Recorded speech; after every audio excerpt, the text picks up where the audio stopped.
Antrich und Ehre, was ich dir noch angesäche,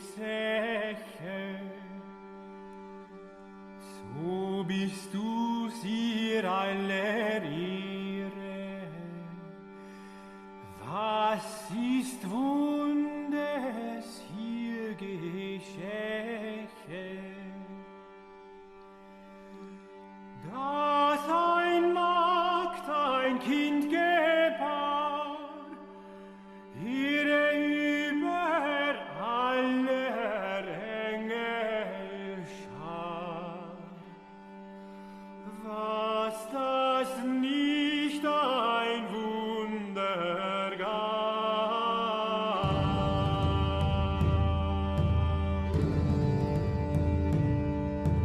Hier ließ sich reine taufen, Yeah. I mean, it's like we were saying, like recording, it is good pre-recording, especially with OPSEC language. But yeah, I mean, recently I've gone through a major, as you were saying, transition. Onwards and upwards. Absolutely, yeah. So people don't know I recently left Break the Rules in less than stellar circumstances, but it was a long time coming, and now I'm doing good things. I've squashed a number of Twitter beefs with people that are also coming on Content Minded, and I'm really good. It's giving me a lot of the freedom to do the shit that I want to do with people that I want to do them with, and I don't have to. Never mind. I'm not going to say anything. But put it this way: it's been a liberating experience, and I'm getting paid too. Patreon.com/Giant Art Productions. Shameless shilling. Shameless. The money helps. Yeah, no, definitely. It does, man. It makes me want to like edit stuff, and I have a back catalog of like I have a bunch of friends like Prudentialist. My friend Alex follows us. Yeah. I have a Russian journalist friend who I think I'm actually gonna have to only put that one on Odyssey and Patreon because the way things are right now. But what else? I have a bunch of great people that are coming on, even people that people don't expect either. Yeah, we were gonna, but the answer to this is probably no, because I'm sure you are you planned out what you're gonna do. But if you want to do this as any kind of simulcast, if you want to post it to your channels in any form, that can 100% welcome to. I'll post snippets to promo it too. We'd love for this to be your episode too. Both of our episodes. Yeah, I did that with Sam with his podcast. We did a great one. That one actually took a lot of research. I had to reread the Francis Bacon book on the Deleuze book on Francis Bacon. That's a great episode. Oh man, I gotta read that. Yeah. Before I think we'll actually probably just keep this recording in the show because we've already touched on some good stuff. But let me just do our little intro first, and then we'll keep going. So I'm just gonna say this is The New Right, a podcast for the lost arts, reclaiming the literary holy land from the heathen. This is Matt Pegas. And this is Dan Baltic. And we're here today with Gio Pennacchietti, a Twitter e-celeb who needs no introduction to our sphere. Would you use that? I don't know if you'd use that word, but you're definitely very well known and beloved. I'm honored. Yeah, I finally made it to e-celeb status. Absolutely. There you go. At the very least, an e-celeb within our sphere, which, we always, pretty much every episode, Dan and I end up dancing over, like, is it the dissident right? Is it frog Twitter? Is it something else? And I noticed, Gio, that you have joined Catherine D, or maybe you probably did it. You may have done it before Default Friend, but like, you're one of these people who calls it the online right or the e-right, which I think to me, it's not super catchy because it doesn't feel as descriptive. Yet at the same time, I do think it's the best descriptor because, frog Twitter is just one piece of the puzzle. Dissident right, that's a little too narrowly ideological. Yeah, I think this is the online right or the e-right. You are a major figure within that. And you're also, of course, I'm just obviously I said you need no introduction, but I'm still going to give one in case any of our listeners. I love flattery. In case any of our listeners are not familiar, Gio is an artist and a real artist. I mean, not that meme makers aren't real artists, because they are, but not only I'm sure you've dabbled in making memes, but you are a real fucking painter, with acrylics and a real carver of wood. You have, you're a prolific artist with, your works on Instagram, on Facebook. People should check it out. I was saying this to Dan the other night. You're friends with my good friend Robert Stark. In fact, the first time we ever spoke was on his podcast. Stark, that was actually a notch on the belt for me. I've been listening to Stark Truth Radio for years. Really? Oh, that's nice. Yeah. He interviewed everybody, man. Like even he's an OG. Yeah. Even some people we don't like anymore. Even some people we don't like anymore, man, multiple times. Content. Yeah, no, that's interesting. Yeah. We'll get into that later too, because Stark is that, he never really, and he'll be, I don't mean to blackpill him if he hears this. He never got the big following, but the cool people know him, or the OGs know him because he's been around and his content is fucking great. He's like your favorite band's favorite band. He's like proto punk vibes. And and I think, not to sidetrack too much here, I think flying under the radar, while it doesn't lead to making a lot of money off your content or something, I think it's helped him with his sort of longevity. But anyway, maybe we'll talk more Stark later. But I was gonna say, him and you are pretty much the only people in this sphere that I know who and I'm probably wrong and there's someone I'm neglecting, but who really do real quasi classical or just classical art, painting. So that's definitely something I would, along with Robert, I would highlight you for, is along with all the meme makers, there's not a lot of people who really just do serious art, but Gio is absolutely one of them. Well, there's a few. I mean, there's a lot of friends of mine. I would Matthew imagine. Stout, Finn de Villers is an actual sculptor, one of the few great sculptors left in the world. A bunch of people I know. There are even people that are loosely associated who know about it but don't explicitly brand them as part of the scene. Who the second place winner of Passage Prize, Kenneth Brown. He recently went on my friend Pharaoh's podcast. There are a number of people, but I know in terms of explicit art content, I mean, I'm one of the few that's known, me. Well, Owen Cyclops, obviously, right? But Owen Cyclops is more of an illustrator and more of, I would say, a storyteller. He's dabbled in fine art. He's done fine art. But because again, I think me and my good friend of me, Paul Rhodes, Paul Talk, we talk about I know him. I know. Yeah. We okay. He had a good actually video about this. What is fine art, right? What is fine art? Fine art is, and it's not just the standalone content, but it's looking at a subject matter and confronting different challenges with each piece. Whereas an illustrator is very tight in what they do. If you're doing series work, you know what you're doing. You have a certain execution and a style of doing it. But with fine art, you're sort of open. There is stylization. Oh yeah, that's interesting. Yeah. But it seems that every piece that you're doing has its own set of unique properties and challenges, even though there are, most fine artists nowadays in the art world will do series work, because it's I've never believed in that. I mean, I do have a style, I would think, but the whole, I have to have a certain thing that I paint and I do, and then a certain thing that I do it in, a certain way I do it in, to brand myself that. That's how most people get ahead in the fine art world nowadays. That seems kind of like the distinction between literary fiction and genre fiction. Genre fiction is you have a style that you do it in, it follows the rules of that genre, whereas a literary fiction is fiction as art, and you are, your goal is to make a piece of art. So maybe I'm reading more into this than there is, but the distinction that you mentioned between fine art and other forms of art that are more narrow, that seems pretty apt. Yeah. But who makes more money in that equation? True. Very genre true. fiction, right? Right. Yeah. And same thing for art, I would imagine, right? If you can be in a part of an industry, the contemporary art world is so monumentally fucked. But if it's same with the literary world, the parallel, it's same with academia. Because remember, both the literary, I don't read a lot of fiction, but I have no friends who are,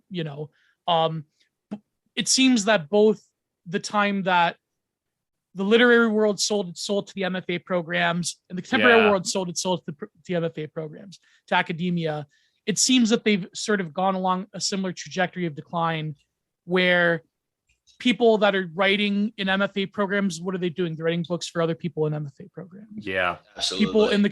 People in the contemporary world in New York, especially, they get cropped to do very specific things for very specific people, very specific narrow band of like, politics or whatever. But I do think that in both of them, there still is, I mean, even artists that people consider like libs or whatever, or people that other people would find insufferable. I do think that there is a value in that, even as a purely intellectual exercise. Like, for example, I do not particularly like the politics of someone like Cecily Brown, but I think her paintings are stunning and amazing, and she's one of the only people doing mural work, or not doing, well, doing triptych and mural work nowadays in a very painterly fashion, pure painting. But she's like, her politics are horrendous. I mean, yeah. Same with Jenny Savile. Yeah. As with all of them, like if you're a mainstream successful artist, as we all well know, it's very difficult to succeed with right-wing politics. It's the same with the books and movies too, of course. I can't even think of a good example of someone who's like a great novelist whose politics I despise or anything, because I don't even read a lot of contemporary novelists. But I guess Franzen. I like some of Franzen's work, but his politics. They say are pretty Franzen's bad. an old school lib, though. Like he's kinda, like 90s lib. 90s lib combined with like climate apocalypse, sort of prediction. But yes, nevertheless, no, he's not like woke per se. No, but you can spin that into based politics. You absolutely can. You just did this. I didn't hear all of it yet, but your episode with Trash World, the Pine Tree Party of it all, absolutely could. I feel like some tangent here. We do have an outline we'll stick to, but like, so I don't want to just get off on these heady intellectual topics. But I do sometimes think like people like Franzen and like liberals who get really into like the environmental apocalypse is coming. I feel like it's like their version of being based within like the general liberal worldview, because like it's a way of saying like it's basically a way of saying modernity is garbage while still being liberal. Kind of what I mean? That's great, actually. So it's like an inner instinct that comes out that way or something. I know Prudentialist, he talks about rivaling apocalypses, but I think like the implications of that is quite interesting, how, because in a way it fulfills all of the metrics of what we would call like colloquially based politics. It has a sort of finality to modernity. It has a reproach towards a sort of totalization of outside, beyond humanity's control, even though humanity ostensibly contributes to it. So it's like there's a nihilitative principle to it. But I would also say that it's different in that, I mean, it's different in the sense of like what quote unquote eco-fasc is, where there's almost like a life-affirming character to it. Even someone like Linkola that talks about limiting the human population, there still is there's a verve there for life. Whereas I notice left-wing apocalypticism when it comes to the environment, it sort of dovetails with the sort of what I call pop antinatalism. Yeah.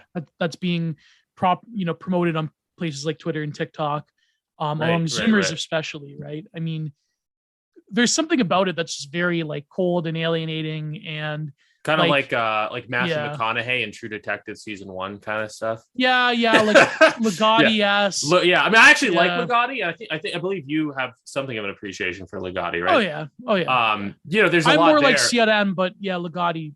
Yeah, I like that stuff, but I definitely wouldn't like live by it, because I do think it's fundamentally like the more I don't know if live by it. You literally can't. I don't know if it's fair to call it the left wing side of that equation, but there is. It is like it's the anti-modernity. It's the whatever you said, like the nihilistic thing, which can seem kind of base, but then it's like the version where it's like it's all a mistake. We should all, you know what I mean? I don't know. Is that fair to call that left wing? I think maybe, because I think the opposite version is an element of vitalism that you'd find in like a BAP or like a Pine Tree Party, Mike Mob kind of thing. The latter being preferable, but I guess by way of summing up the sort of intro section here, I did want to also just highlight for anyone who doesn't know that we talked about how you're a Twitter-y celeb and you're also an artist, and the intersection of these two things is what led you to recently be on the panel for Passage Prize as the art judge. Oh yeah. Oh wow. That was quite an experience. What was that like? I mean, how much art did you have to look at? Was it an overall positive experience?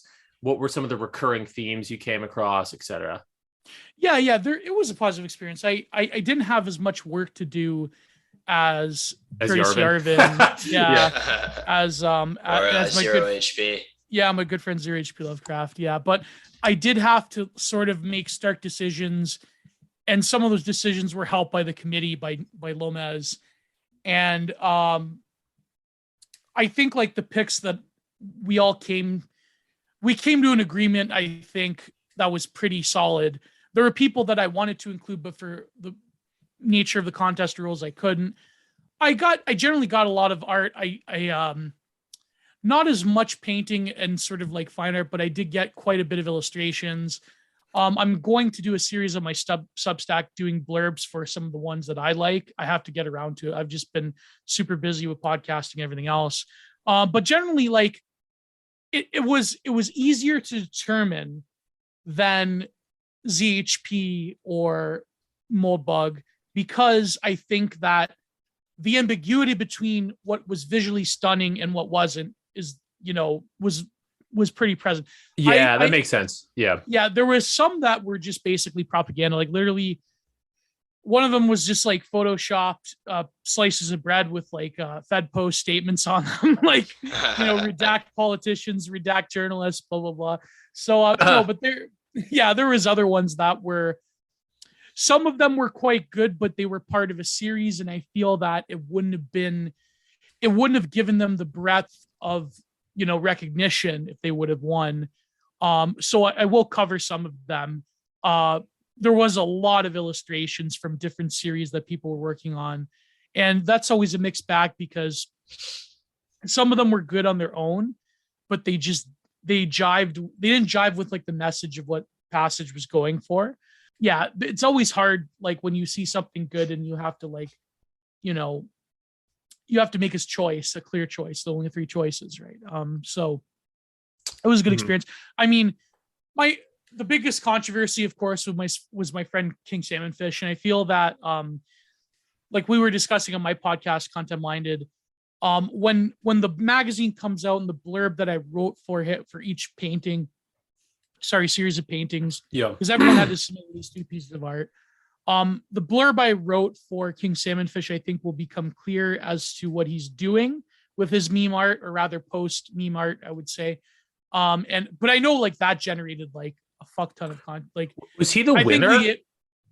What was he the number one winner? He was number 3. He was number 3. Okay, yeah. Trying to remember. No, number one. He's a friend of mine, White Dog.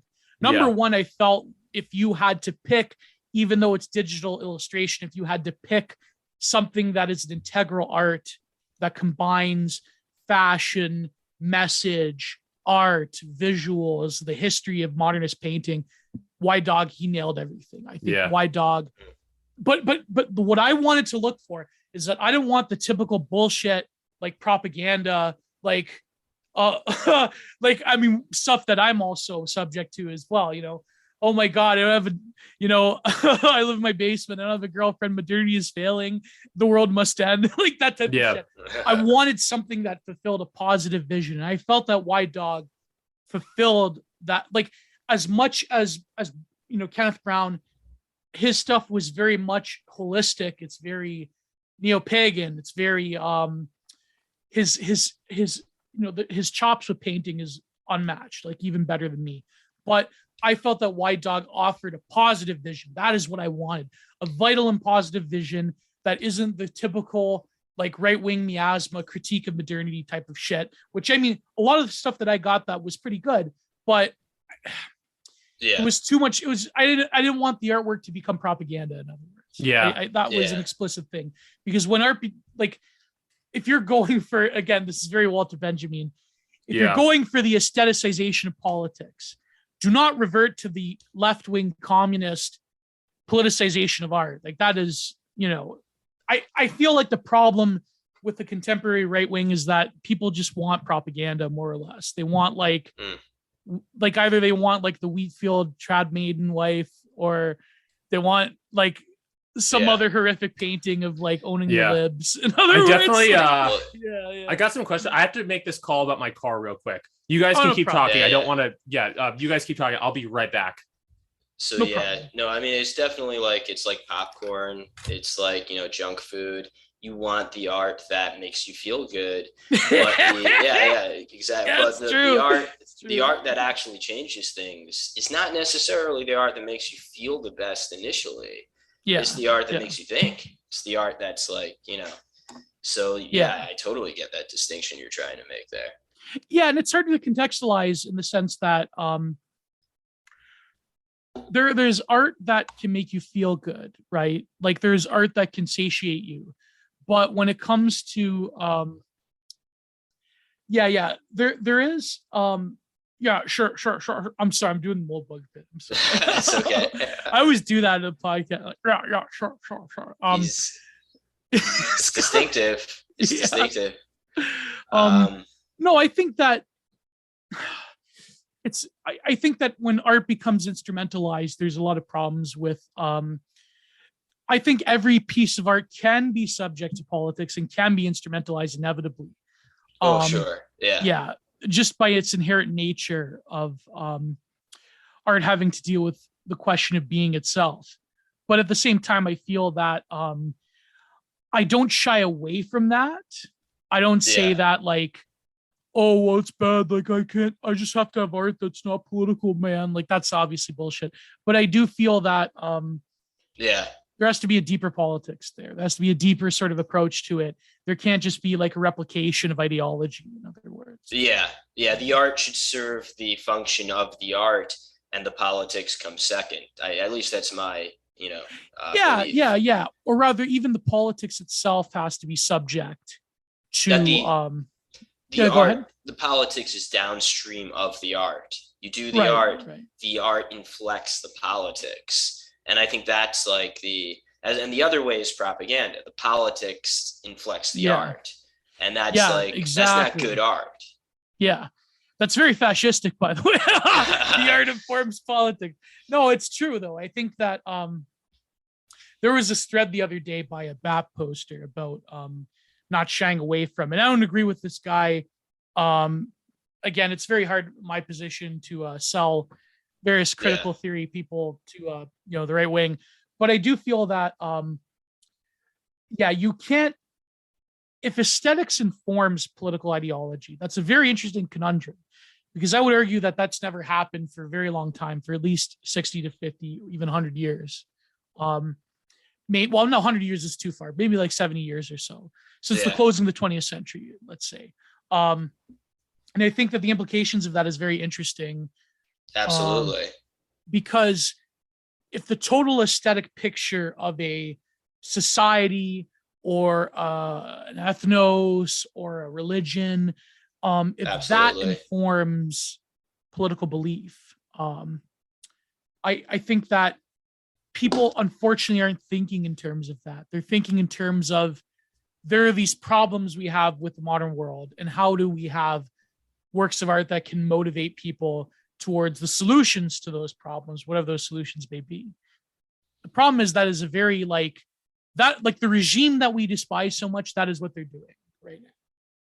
Absolutely. And so it becomes a question of, does the service of art itself, does it inspire a sort of spiritual longing within someone, or does it inspire a sort of roadmap towards the political? Which, I mean, the sort of using art to map the political, it is a reality. It's always there as we speak. But when it's explicit, that is it becomes this very profound quandary, if you will, in terms of like what it means to be a quote unquote dissident artist, right? Because even framing yourself in those terms is like, absolutely. I mean, it's like you want to be an artist, and if you are a dissident, you are a dissident, but kind of like let someone else make that decision. You do your art, people judge it, and then they'll figure out like, oh, this guy's a dissident, this guy isn't. And like this gets into something we want to talk about later in the pod about your Confederacy of Shitposters essay, where you get into what we have. Is it a movement or is it an exchange of knowledge? And Matt and I were talking about this, and absolutely. Sorry about that. No worries. Oh, no problem. Yeah. Where are we? I'm the editor here, so I will. There's only one or two parts that you have to cut out, I think. Yeah. I mean, your audio is there with the car guys. Sorry, I forgot to mute it. No worries. I think you could probably take it out, right? Yeah. Oh yeah, easily enough. I'm surprised I picked it up because I walked outside, but I have a loud voice. Anyway, I don't know how much you heard, whatever fucking car shit. We'll figure it out. Yeah.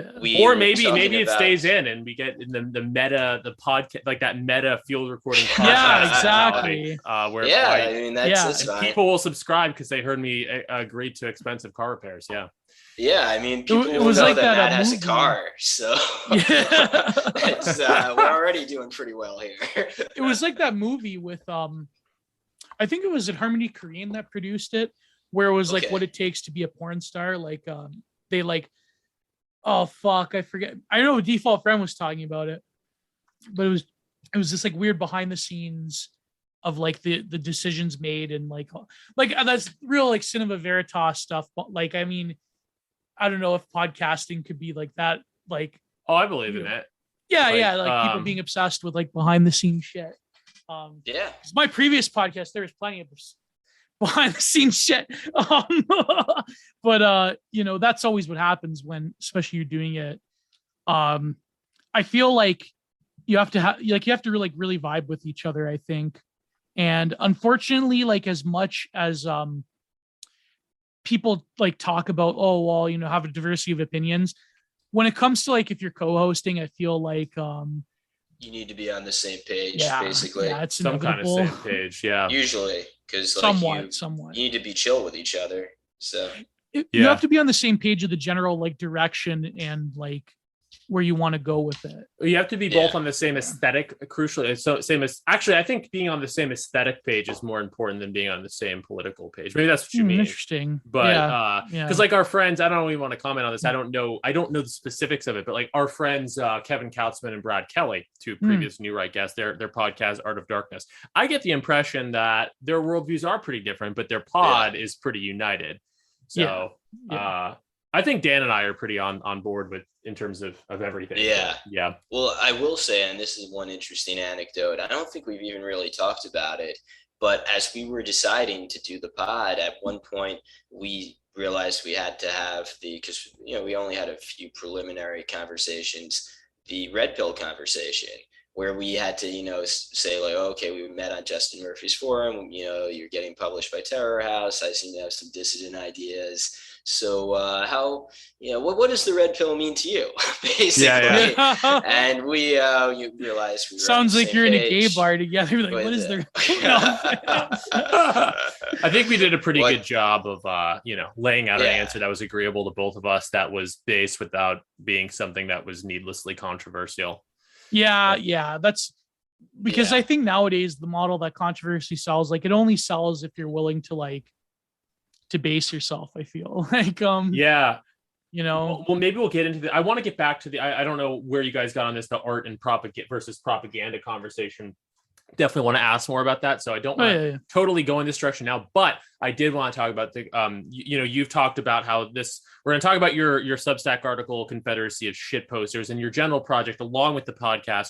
And you said this in the YouTube video, you're trying to make a sort of encapsulation of the online rights scene that the likes of which hasn't been, and maybe even more complete than Angela Nagel's Kill All Normies mentioned. So I definitely want to ask you kind of just, and I am going to bracket it for later, I think, because I want to talk about art first, but I definitely am, you've been around a long time. You mentioned, you're an OG Stark listener and all that. Like, you've been around a lot longer than a lot of people, and you've kind of watched all these vibe shifts happen. It kind of seems like there has been a step. I don't know if you agree with this, but like a bit of a step away from the transgression for transgression's sake. Yeah. On the online right and towards towards something else. Well, because people kept getting banned. That's why. No. Yeah. So some of it's out of necessity, but also some of it's like, how long are you going to troll, before that loses its.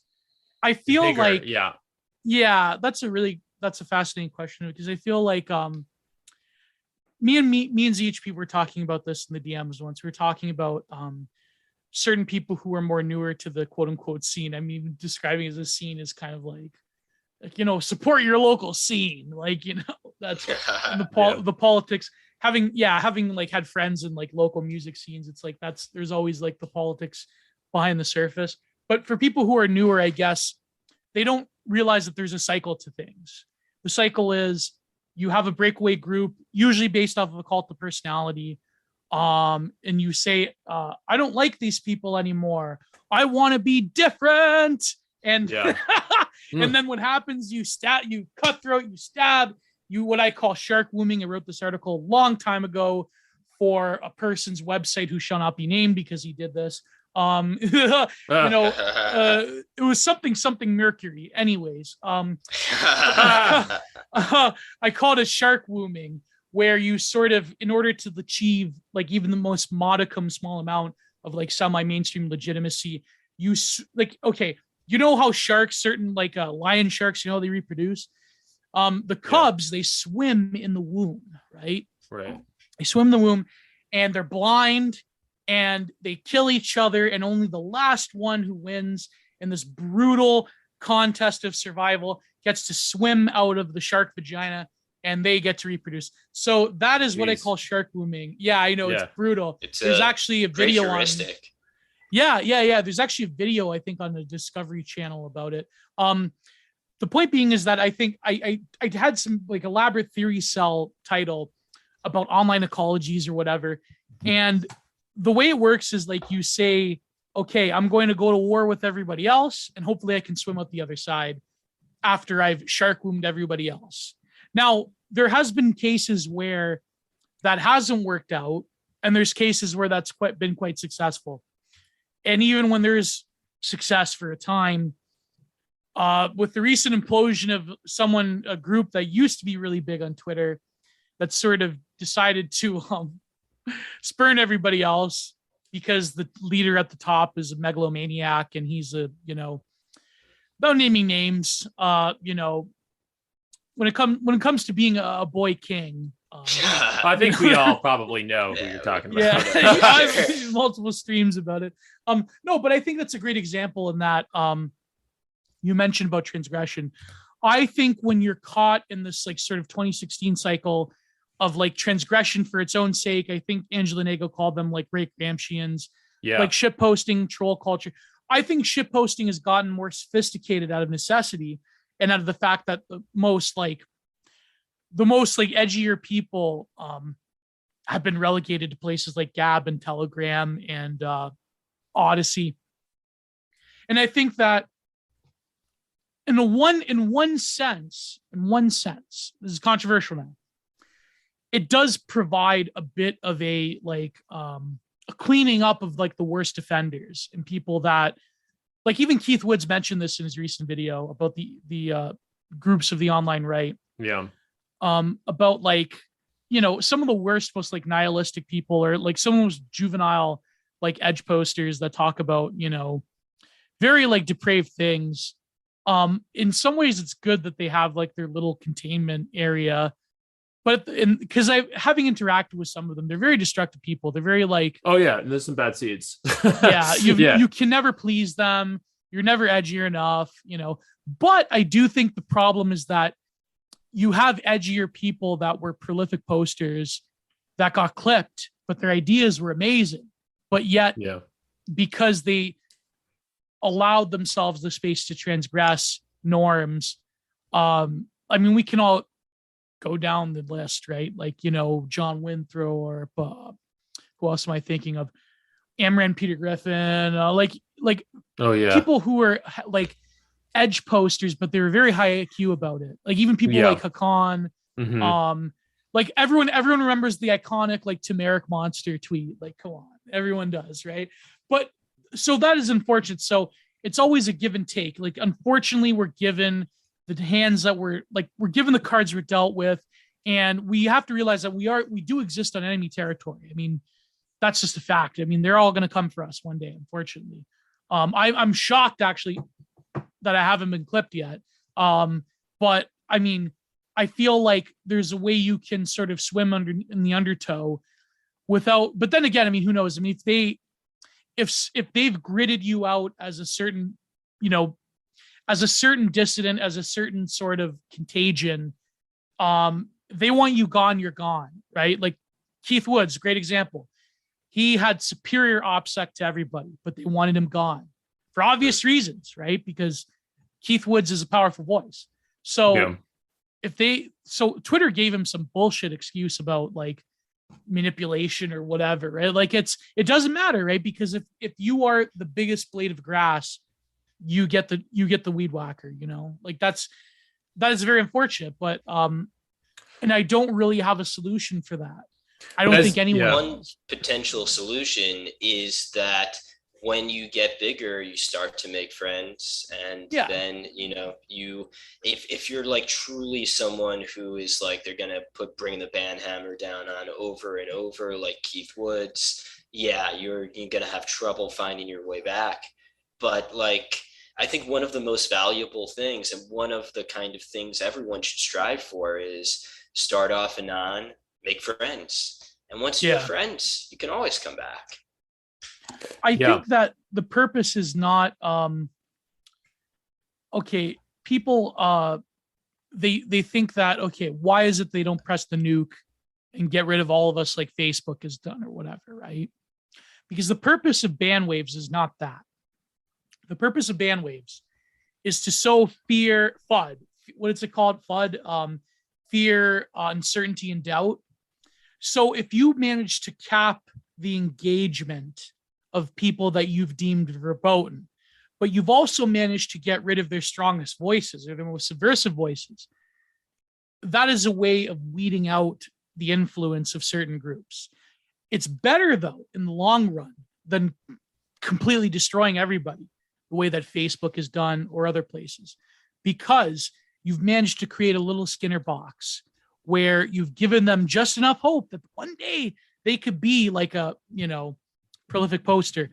But when you scatter the ranks and you've had to sort of diffuse yourself to other platforms, and it's such a long slog to build up your quote unquote brand, that in a way to frustrate rather than destroy and erase is even more effective. Because now because remember, Twitter, the algorithm is based on controversy. It's based on engagement, right? Now, I know that they place people in little categories. For example, if you quote tweet a blue check, it's very rare that they'll actually see it unless they're seeking it out. The algorithm has sort of a magical way of slotting people.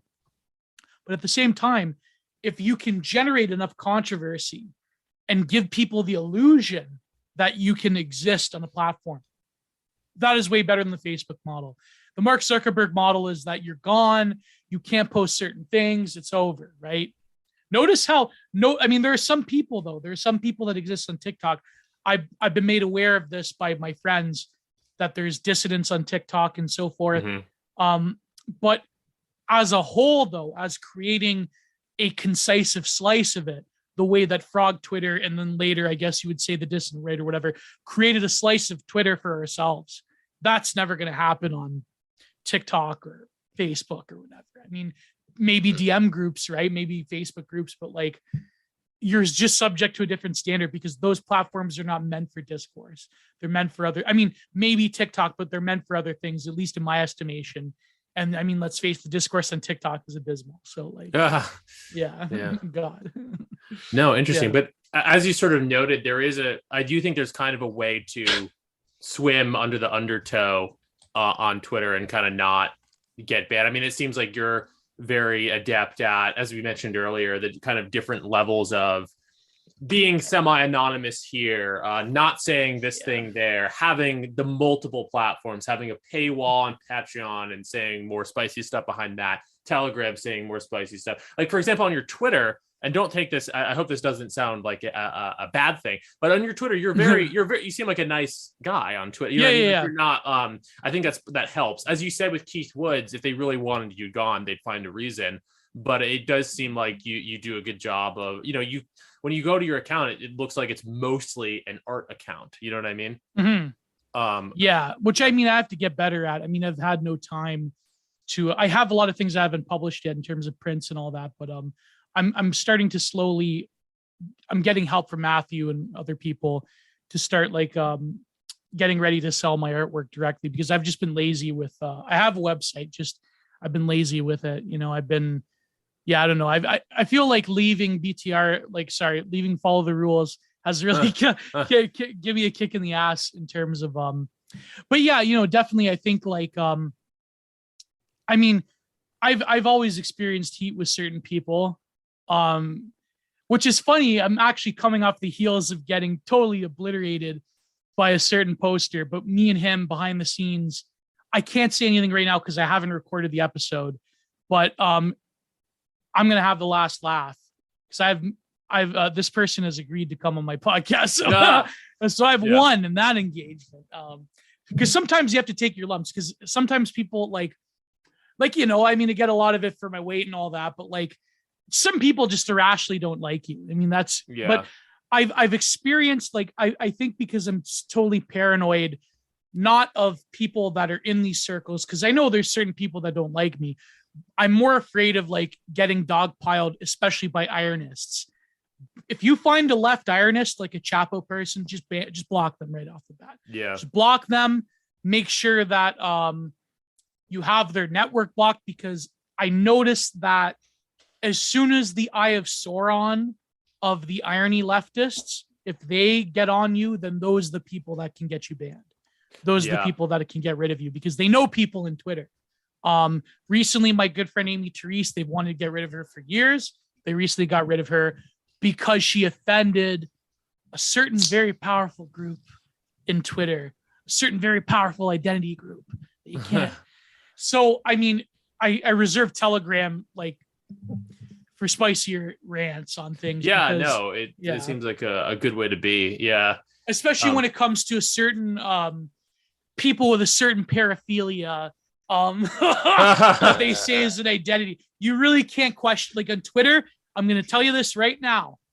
There are good people like my friend Yerk, who for some miracle has not been, Yerk and like Lo-Fi Republican and other people, they've hit these people harder than anyone else. But for some reason, I don't know why. Maybe because the way that they word things is different. But I'm going to tell you this right now. People that are on that certain gender spectrum that have a T in the name, don't even bother trying to offend them, because you're going to get banned. Because in Twitter, they have the Janissary Tranissaries, the tranny Jannies. They on Twitter, they have them. It's real. Bronze Age Pervert even wrote about it. Do not just, whatever you do, 100%. If you value your account, it's not worth it. It's not worth it. Yeah. My old account, when I first got more based and got on in like the early 2020s, got nuked for a tranny joke. Yeah. And, there you go. I mean, I said much worse things. I thought it was funny. Everyone, I was actually replying to like a dirtbag left guy, and like, got a bunch of likes, and like, but we both got banned, and that guy's gone now, and my old account is gone. But that's good, because like I have my new account, and I'm wiser and less bold. No, it's unfortunate, but it's true. Yeah. So is there any, I don't know, white pill's the wrong word. What do you make of the situation? I'm not even completely up to date on this, but the Elon Musk possibly now paused, I'm hearing, not paused, P-O-Z-Z, but rather paused in the traditional sense. The paused Elon takeover of Twitter. Man, I wish comments paused is his girlfriend choice. Right. Well, I guess having sex with Grimes is like having sex with a man, I guess. 1 degree of separation from Chelsea Manning. So 1 degree of separation from who? Chelsea Manning. Oh, right. Yeah. Oh man, yeah. No. Once Bradley. I don't know. Is that Is the that Elon like, thing? I don't know. I don't know what to make of it either, but I'm just curious. Yeah. If he's just doing a shit post, do you think that, or like whether he'll actually have any real power? Again, I'm not even up to date on the latest news, whether it's even going to be a thing or not. But I think like some people are like doom posting about him like welching on the deal. But I mean, I don't know. I mean, I think that you can't expect a savior. I think you can't expect a Silicon Valley daddy to come about and be like, we're gonna make this the right wing equivalent of like wholesome chungus. Like you're gonna post F slurs and N word in a gamer words to journalists. It's gonna be amazing. You're gonna go back to like 2013 Twitter. No, that's not gonna happen. I think that even if Elon takes over, it will be months and months and months before he actually sorts house. And even by then, I think the only thing that could come out of it would be a more transparent TOS and a more transparent algorithm as to who gets banned or not. But like the hope that like, I remember when Elon did his acquisition, that night was crazy. Yeah. All the amazing people came back. They all started posting gamer words and edits with the Austrian painter. And like, I remember, I'll never forget this. It was Frentinol that posted this edit of like, I guess some art house film where it was like Nazi Germany, but like a first person perspective, like camera. And someone took the footage of like the SS stormtroopers going through the town as a parade and put the Thin Lizzy song, "The Boys Are Back in Town." It's like all my Twitter friends are coming. The boys are back in town. And I remember I watched that over and over again. I'm like, oh my God. Like, hold off, guys. Hold off. Cool down. Don't be so eager. Because people it was an interesting moment with that, because I was like, there's no way, because Elon hadn't taken it over yet, but it seemed like people were like getting their accounts back. I think that was kind of an illusion. People were just coming back and saying, people were coming back. But it created a sense where like, I don't know, it was a cool moment. It felt like maybe something real was going on. It felt genuine. It felt for the first time. And I think BAP's take on it, as often is the case, was very good. He basically said like, this is not a savior, Elon coming back, but it's 2016 energy, it's Trump energy. Anyone who really thought, he was going to quote unquote save the country, probably a little naive, but it's just, he pisses off the right people. Same with Elon. I don't know how demonstrably better he'll make Twitter, but he pisses off the right people. He's a good figurehead. I think the problem is that in some ways 2016 really like released a time warp in the sense that it kind of was like the right-wing hippie movement. Right. There was this great, there was this great Menophore quote, Menoquion 4, where he said that something along the lines of like 2016 is our curse and our blessing. We're, cursed to relive it over and over and over again, or rather relive the anticipation of having another 2016 moment. And I feel that is in a way an anchor upon the right wing online. I think that it is like a good moment to have, but when you constantly live in the wake of a nostalgic moment, then it's kind of like us millennials as a whole, right? Like we're constantly living in the wake of a nostalgic moment, and we're sort of like an addict trying to chase the dragon, right? Like, chase the cherry high. It's like, that's going to lead to more frustration. And it also sort of, I think, negates the actual political realities that we're living in right now. I mean, think of it this way: like, how long has it been? 5, almost 6 years since Trump, 2016. Crazy. Like the amount of time that's, I guess, because of like the digitalization of life between Trump's election night and now is like almost seems like 1,000 centuries has gone by, right? Like, like a century has gone by. And I feel like the one end, you want to resist the sort of like, because I'm consciously aware of the fact, like, some people would take my message as being like, your optics cucking or whatever. Like, and in a sense I have optics cucking, but like, even that term is like irrelevant now. But like, I do feel that in one sense, it is true that you have to capitulate to having the optics of like someone who isn't offensive or whatever. But at the other time, the other sense is that I find that to be a great tragedy, because I feel that if shitposting is done right, and if sort of transgressing norms as serving a purpose. I feel that has a place. But there are people that just want to like, post merchant memes or whatever, post gamer words, and that's like very juvenile, and that's not going to do anything. Like, I mean, it may offend somebody. It may like take like a wine ant and like make them, put them in a tailspin.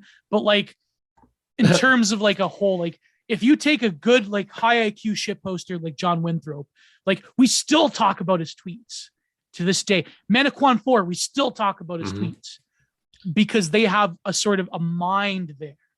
Yeah. Whereas, but they were transgression. Like they posted like, I forget which one. I think it was even Mike Ma that posted total gamer word heat death or whatever. Remember that one? Like, no, I don't go back as far, but I know about, I think even case in point, I wasn't really on Twitter until like 2017, 2018, but I know about these guys and I know about what they tweeted because the reasons you're saying, there's a memory that even for people who weren't there for it. Yeah. Well, that's why I really loved my interview with Trash World Citizen, because some of his bangers, I mean, people talk about for this to this day. Like the one that I mentioned was I am a dog and America is the car that's in the summer heating up. I'm a dog trapped in the car heating up.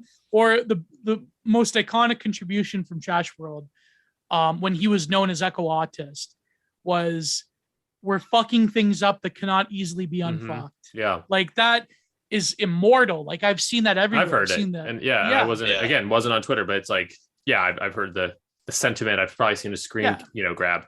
Or even like BAP, right? Like, I mean, of course. Yeah. You enjoy taste, you go to wine bar and you enjoy tasteful banter. You are gay. You are gay. Like, that. Yeah. Iconic, Or Thomas. this is more recent, but Thomas 7. The Snorlax. The Snorlax. Snorlax. That's one of my favorite tweets. Women don't get that, by the way. I showed it to someone I know, and she was just like, "Well, why is this funny?" You have to really Snorlax. It's hilarious. You really have to take a deep look into the abyss of like Zoomer male sexuality.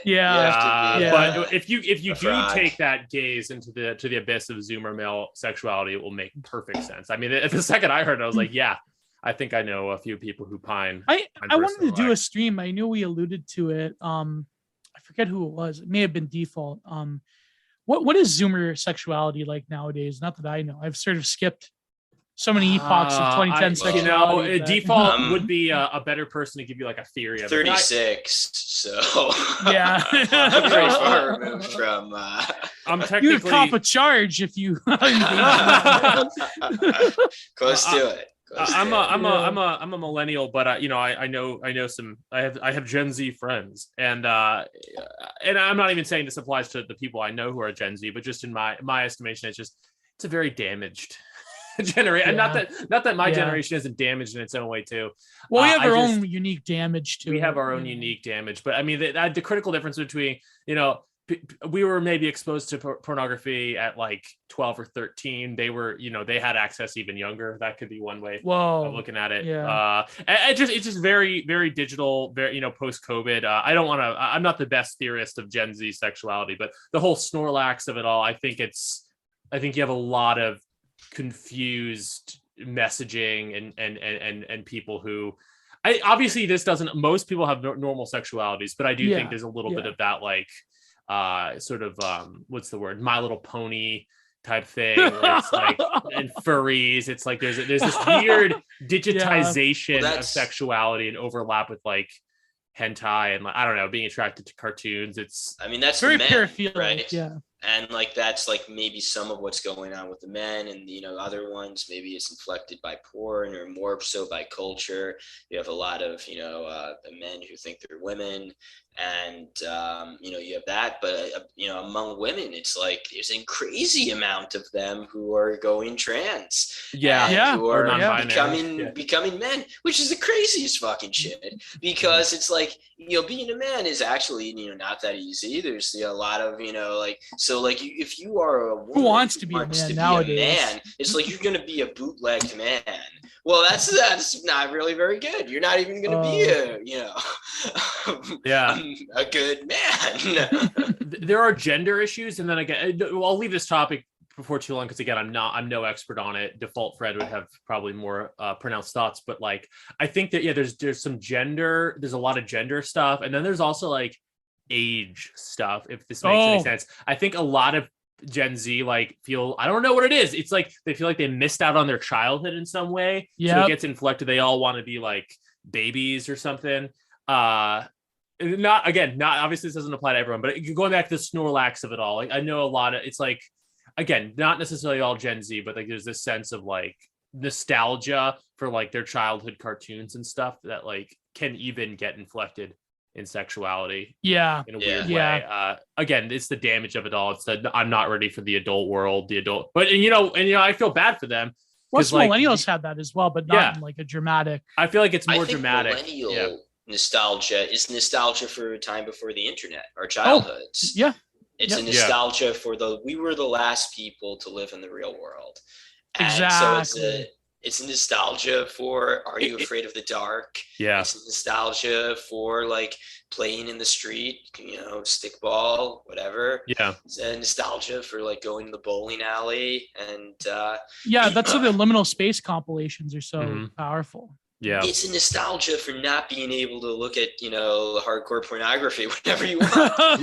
Because like your fantasy life was like so like, we were all teenagers, but like in any case, it was just way more like you'd fantasize about that girl in your class. You'd fantasize about that glimpse of, a tit that you got and like when she bent over. Yeah, when she bent over her skirt. Yeah. Whereas like now it's just like, just fire up Pornhub and No, are you kidding me? They're firing up what's the name? What's the hentai site? I don't know. Oh man, I don't even know. Xburu or whatever. Like Oh man. Oh fuck. No, but it's true. I think like the millennial has very unique pathologies on themselves because of like being in this constant like crossover generation.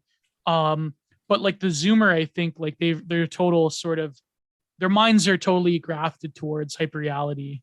Yeah. Millennials. You summed it up well. That's what I was trying to get at earlier. Minds grafted towards hyperreality, and whether that takes the form of gender shape shifting or sort of age shape shifting, it's hyperreality, and it's hyperreality kind of crossing over sexuality. I think that's the essence of the Snorlax thing.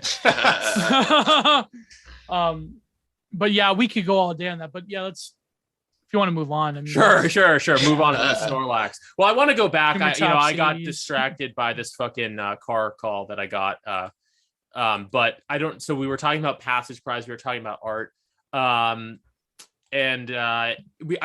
really enjoyed your kind of write. You write on Substack in a way that's more like the way that I do. Like you don't write like you don't write like a weekly short blog. Like you write like long form content, which I appreciate. I want to do the weekly thing, but I noticed that every time I try to do it, it's like, oh, I want to add so much more, and then I get That's exactly what it's like. Stonewalled, yeah. And I accept. I think on one hand, it's good to just get stuff out there, but on the other hand, like if you work better in long form, like there's no reason to. Yeah. That's just how you work. But anyway, really enjoyed your piece, Right Wing Art and Impossibility.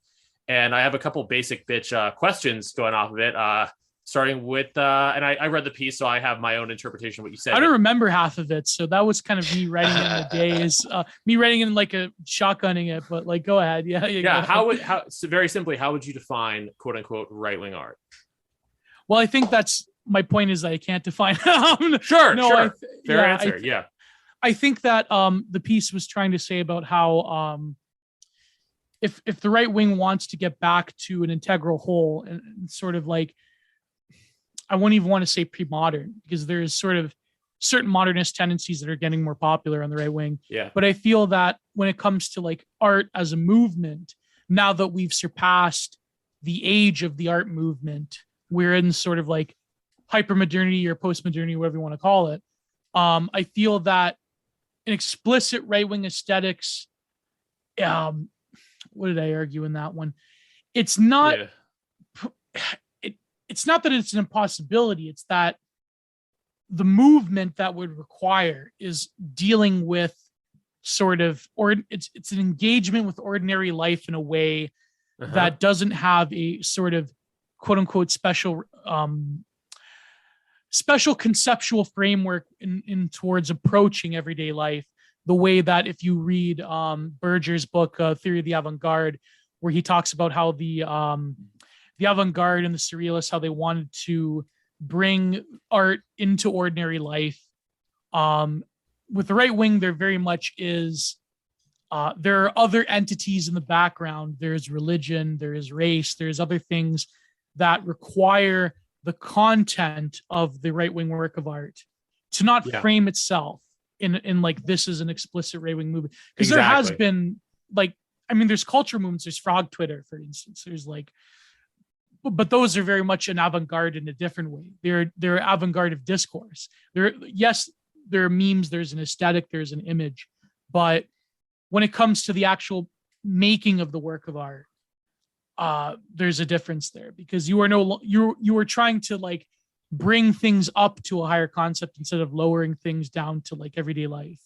Yeah, if that makes sense. No, it does. And what a couple pullout quotes I had from the Substack piece was, and this is more of a this is a paraphrase more than a quote, but you said that right wing aesthetics always already exist within sentiments and affects outside of themselves, which, you know, people, you know, you're a bit of a theory guy, which I am too, so no shame.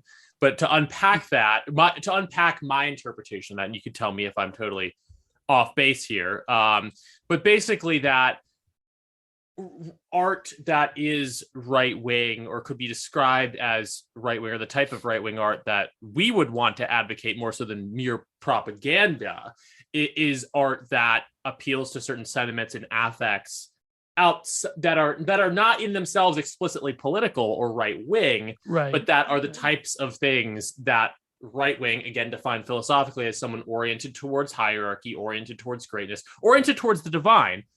These sentiments and affects exist outside of politics. You know, if you want to look at, and I know you talk a lot about this, if you want to look at the history of religious art, that all of that, and there's some, I guess, quasi lefty religious art, but to bracket that, most of it could be described broadly as sort of right wing, at least having a right wing appeal, because it is oriented towards divinity.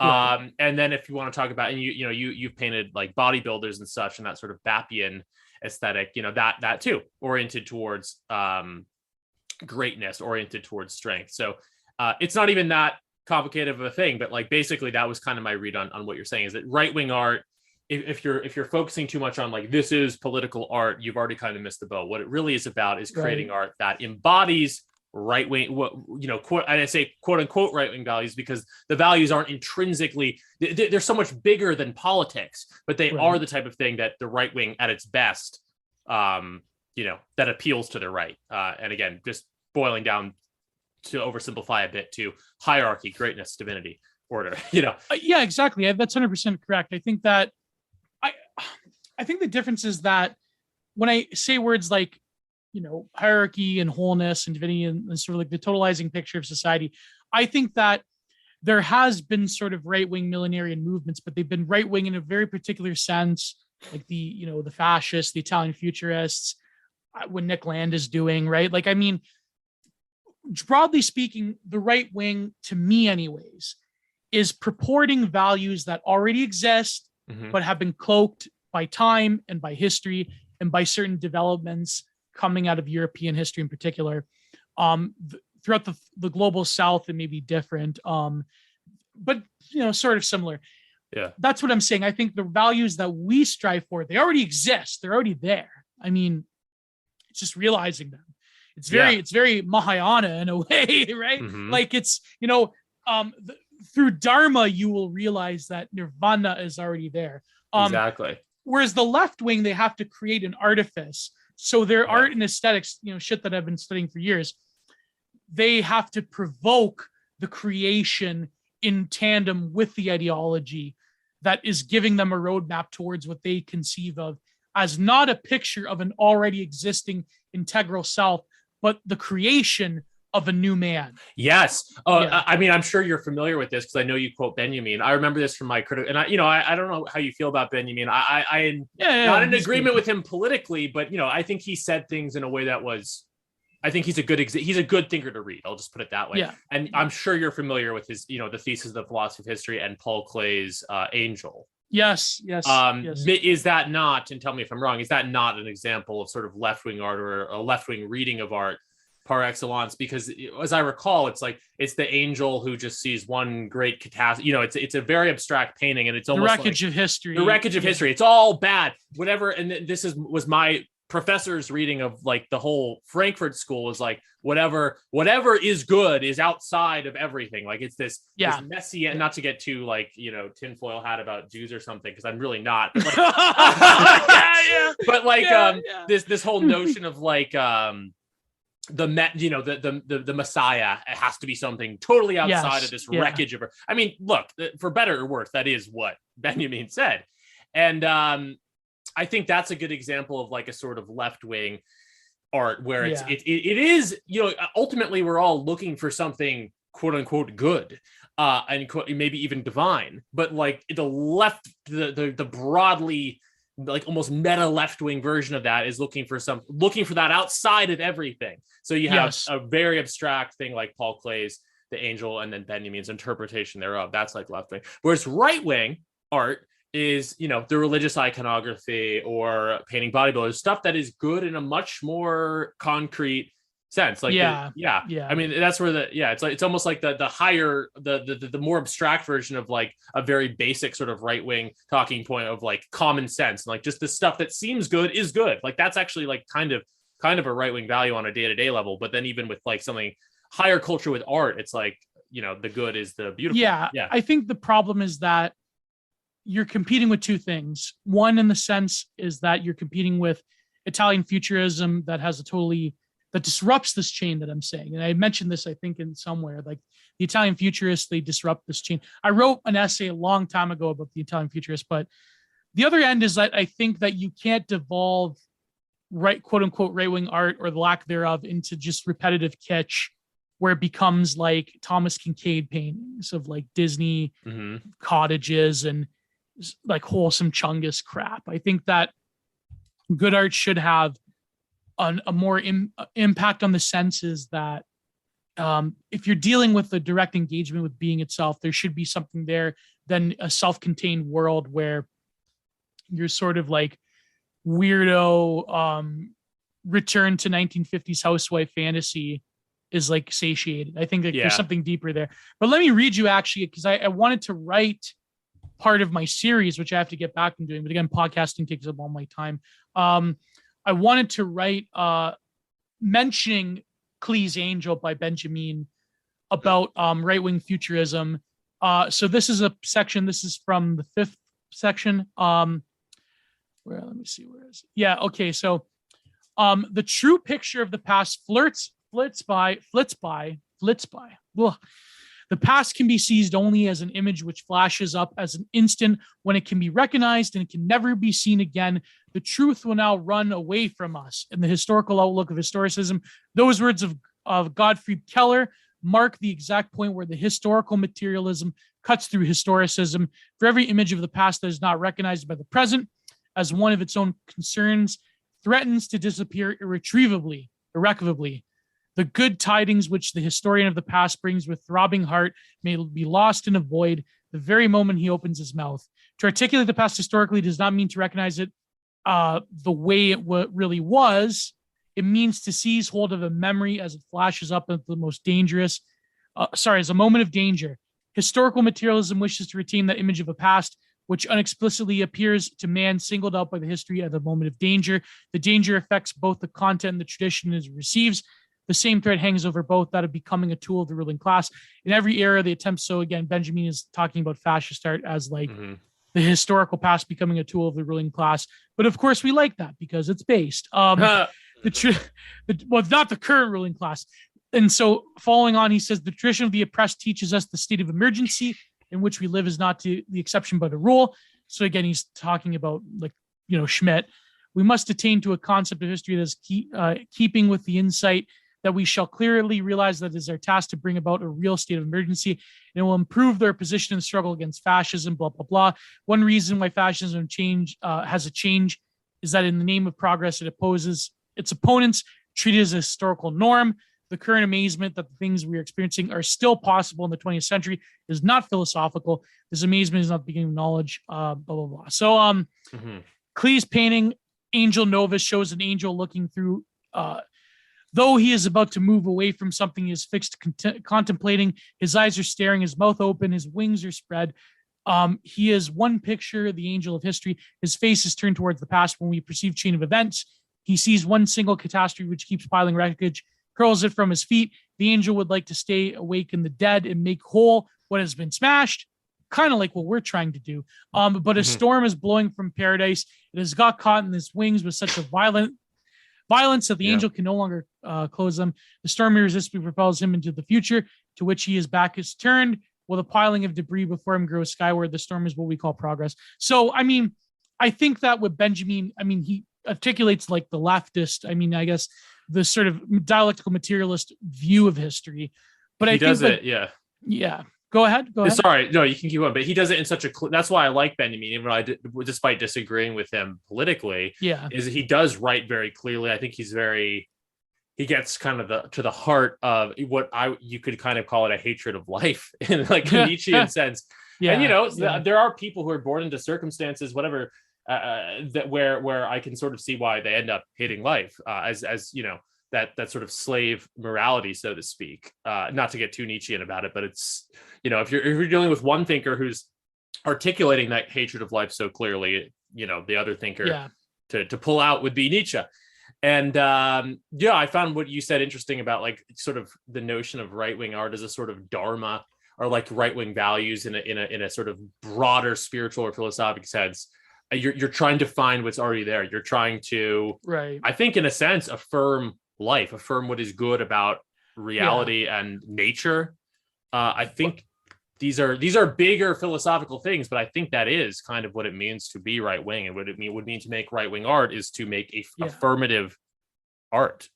But then Benjamin, he warns of the dangers of this, because that's inherently fascistic, and that's like to venerate the past in such a way as to capture the image of the past and to hold it up as a symbol.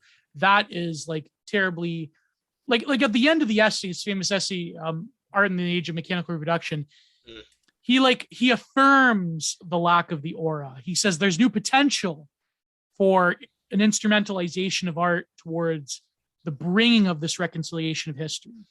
But in fact, the right wing goes, there is nothing to reconcile, because the conquest of empires, we go, we say Giga Chad, yes, yes, exactly. That's exactly what it is. Yeah.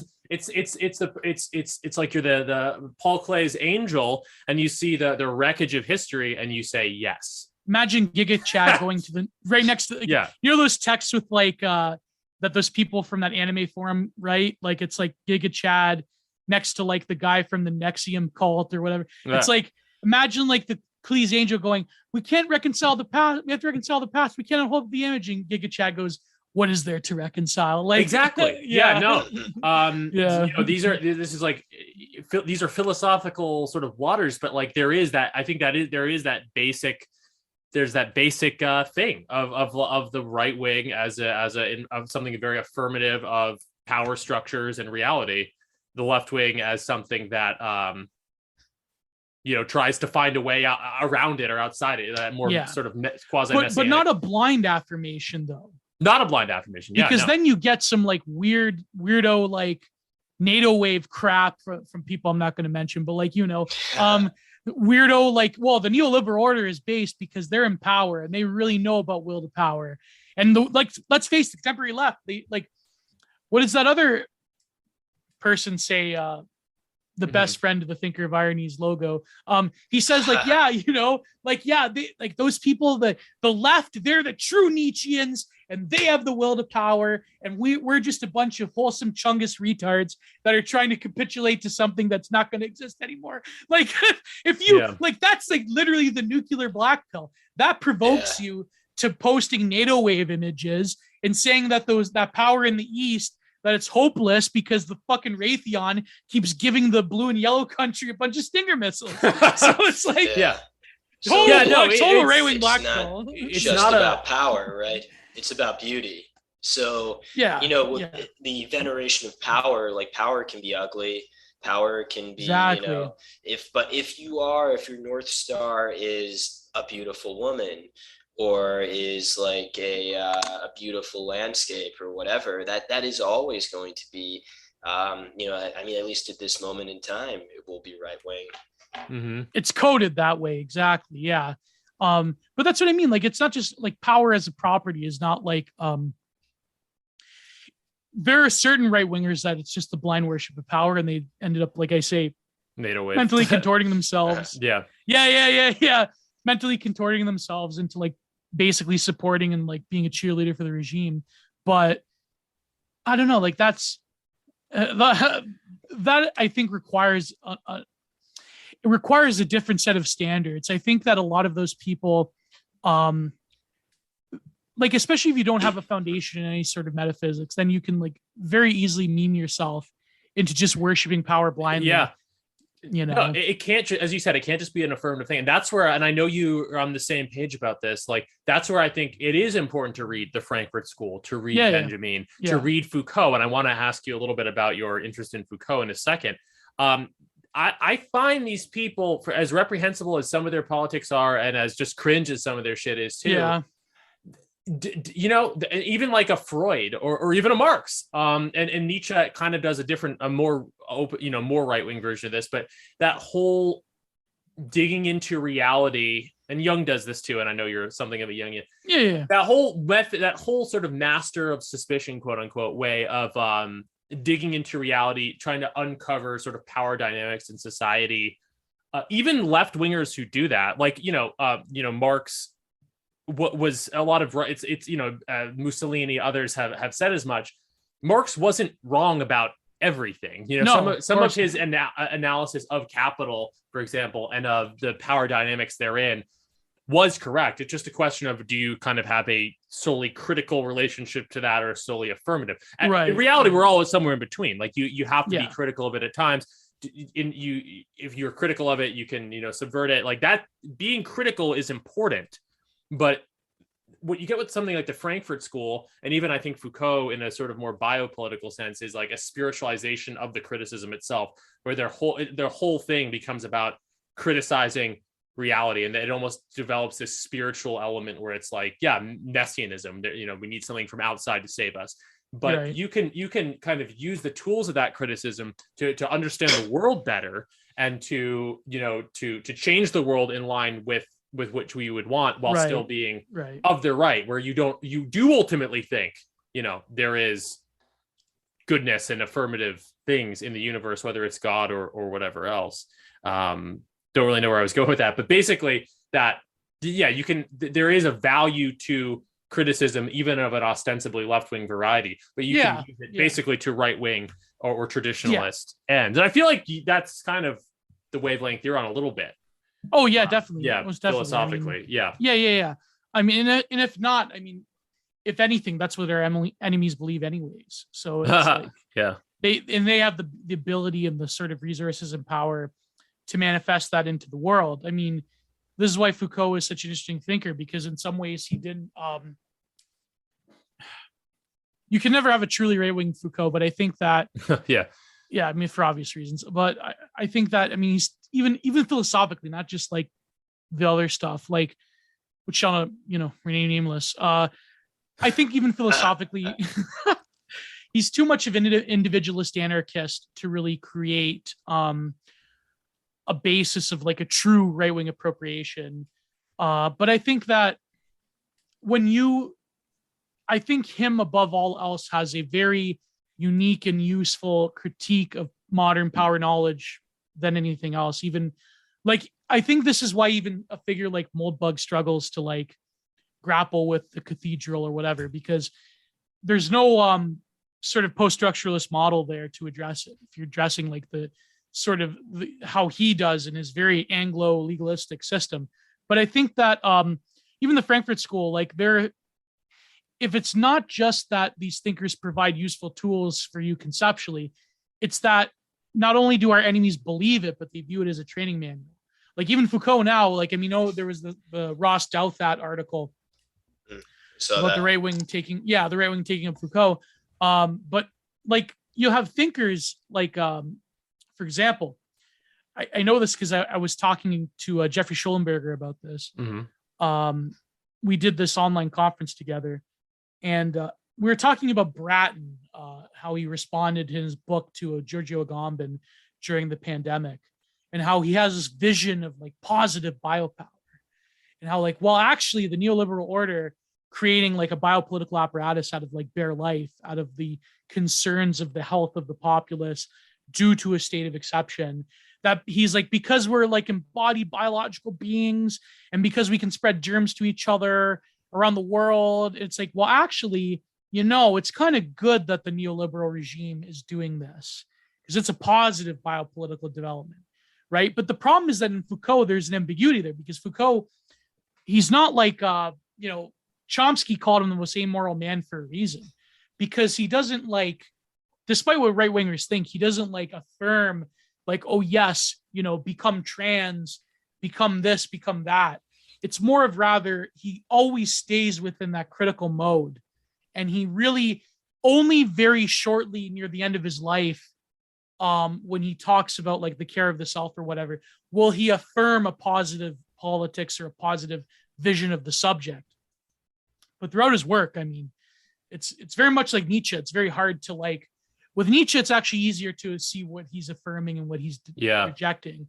But with like Foucault is the logical sort of next step for Nietzsche in that, he takes on the mantle of genealogy. He takes on the mantle of critique of, seeing these upsurges throughout history.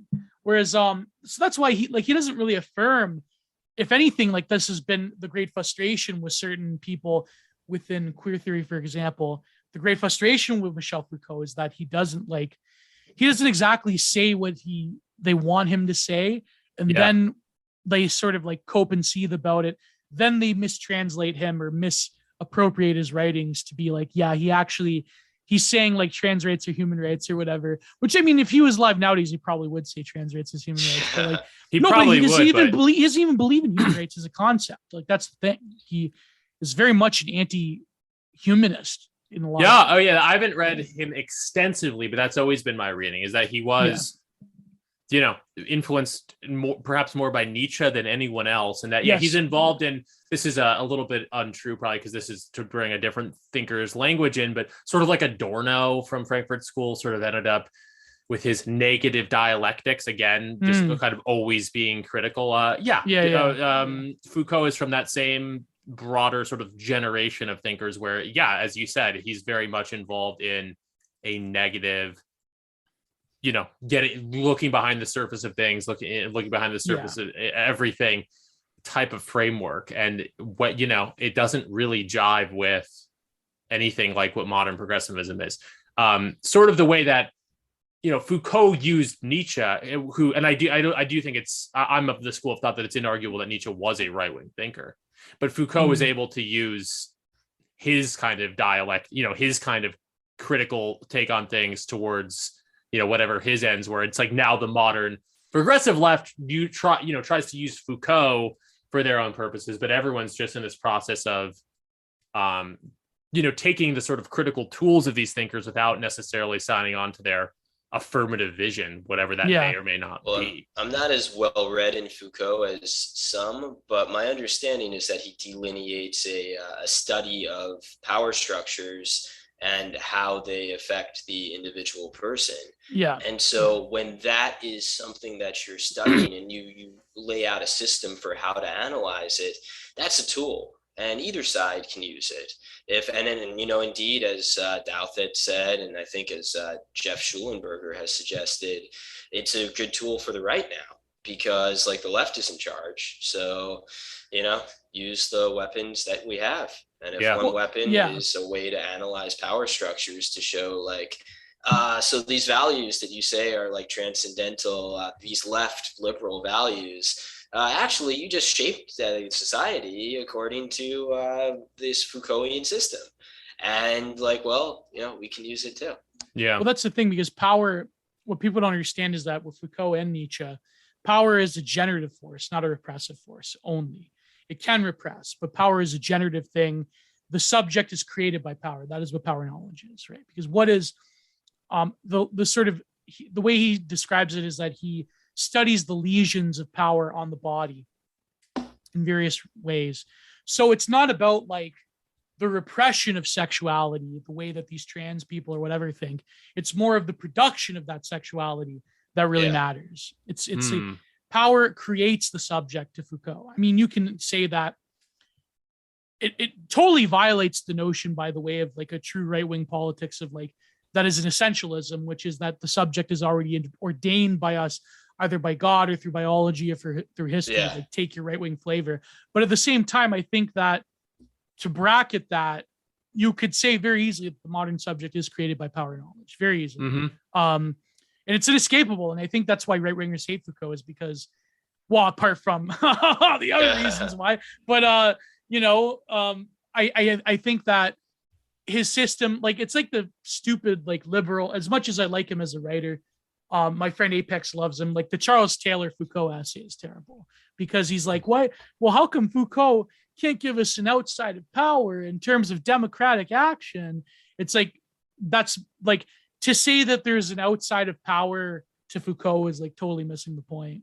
Like, so people don't understand that, you know. Oh yeah. No, but as you said, like, even if you have, you may have a different right-wing flavor take on, what makes a subject, be it, God, biology, whatever. But the again, just to go back to the same point, the critical toolbox that Foucault offers in terms of, analyzing the way, power creates and defines, a lot of it is true, or there's at least a truth to it, or at least gives you not totally, but there's not totally true, but it is a way that you can delve deeper into things, and also it can be, I think, kind of flipped against the enemy, so to speak, as well. Yeah, because their subjectivity is also created by power. Exactly. And then I don't know if you've read Justin Murphy's book Based Deleuze, but like there is. I've read some of it.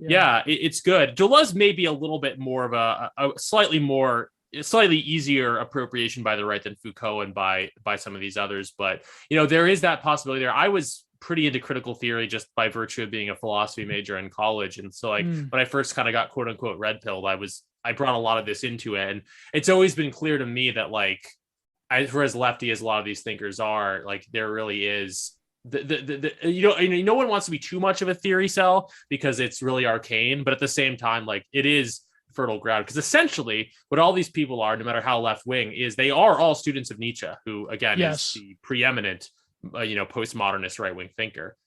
And I guess that you define yourself, Gio, as a postmodern rightist, and maybe it's ground we've already covered, but how would you unpack that? Like, what does it mean to you to be a postmodern rightist? I think just the recognition that I have no like real hard and fast definition. I think it's more so that the recognition that in a certain postmodern condition that we're living in, that there is no such thing as like an overcoming of it. There is no such cope as like metamodern, because metamodernism is a cope. Oh yeah.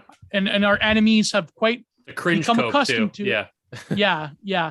Our enemies have become quite accustomed to liking metamodernism, because as we know, the foundation of metamodernism is basically liberals trying to say that we can have sincerity again. Yeah, that's what it is. It's David Foster Wallace, who I don't hate DFW, but it's that kind of neo-sincere message, which it's even something as pop culture as like The Office or something. There's a sort of neo-sincerity to that. Not all bad. It's kind of part of my childhood in a way, but it's the limits of that. We quickly bumped on the limits of that. Exactly. So I had a Twitter space once. I think I'll release it one day with Reality Gamer and someone else. Like we were talking about like the like Tweecore and like, a lot of it is basically progressives having their own like wholesome Chungus Reddit aesthetic. And it's like that in a way is like David Foster Wallace. That's like new sincerity. So no, postmodern right wing is like, to me, it's a recognition that we live in the postmodern condition, but also through it, we can realize certain quote unquote right-wing values that can be slipped in through the back door by the collapse of prevailing meta narratives from the 20th century to the early 21st century. I'm right there with you. I've always kind of identified as a kind of postmodern rightist. I'm not a traditional traditionalist. I value. I have traditionalist tendencies, but not like total like trad. I feel like not return to tradition with a V. Yeah, no, not a fan of like the Benedictine option. Like it's more the Rod Dreher thing. It's that's good until they Waco you, of course. Exactly. So I'm a believer, and I think the Frog Twitter is an embodiment of this. I'm a believer in trying to fight on the grounds that we have, which are postmodern. Yes. Whether it's using memes, which are kind of very postmodern in terms of the way they're construed, whether it's just using technology, openly using technology without having to unpack the whole irony there. Like I'm all for sort of fighting on the postmodern turf. And I also believe, as you said, and as even like other random thinkers that I don't necessarily co-sign on everything, but they're prominent, like Alexander Dugin, for example. He's written very interestingly about this. So I'm right there with you on that. And I wonder for you how it interacts with the kind of aesthetic question, because I would describe your art as fine art, but it's not exactly like classical like you do. No, God, it's at least semi-impressionistic, if not outright modernistic. And you're also, because we talk about we were talking about earlier, even like right-wing art is like some of these older forms, like by that definition that we came up with, like a lot of Western art from pretty much everything before the French Revolution could be described as right-wing. But there's also some very interesting, the Italian futurists, these people who I know are a very big influence on you. So I just want to comment on that, like the sort of aesthetic dimension of being a postmodern artist, how you can have art that is both right-wing and modern or even postmodern. Right.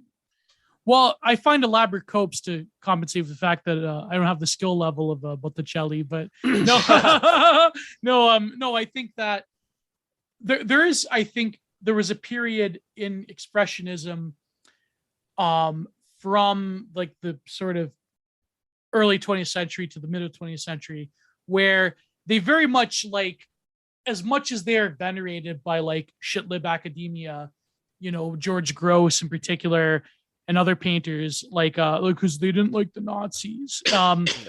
They still, I think, embody a sensibility of a very stark anti-modernism that in a way, like a lot of like modernist painting, believe it or not, is sort of like a weird appropriation or like a return to tradition that isn't like explicitly LARPing these styles of academicism. Because remember, in the very, very end of the 19th century, academicism in France especially was like, it was done for. Like nobody liked it. Like it was, people look at Bouguereau or whatever nowadays. Like, you have to realize that like there was a period where that shit was trash for most people. Like that was, we can't think of it nowadays because I think that there is a return to like, what does my friend Paul Rhodes call it? The gee whiz.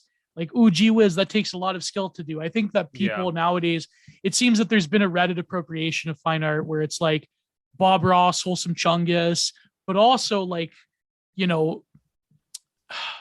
Van Gogh and Bouguereau. Like there seems to be like the normie has colonized that sort of image space. And now when people look at the Impressionists or the New York school or the Northwestern school that came before them, like people like Mark Tobey, they're like, oh, that's trash. That's like, that's basically money laundering. But those people were doing very specific things, and a lot of them had terrible politics. But I feel that they were trying to create their own sort of metaphysical picture of like, it's very much what John D. Weaver says in his book, Art After Metaphysics, right? Like that's my biggest inspiration, where he's talking about how in the great collapse of signifiers after the war, the great collapse of cultural signposts where artists maintain sustenance for generations. In that collapse, the artist is entailed this horrible, terrible freedom and burden of like creating their own self-enclosed world of significance.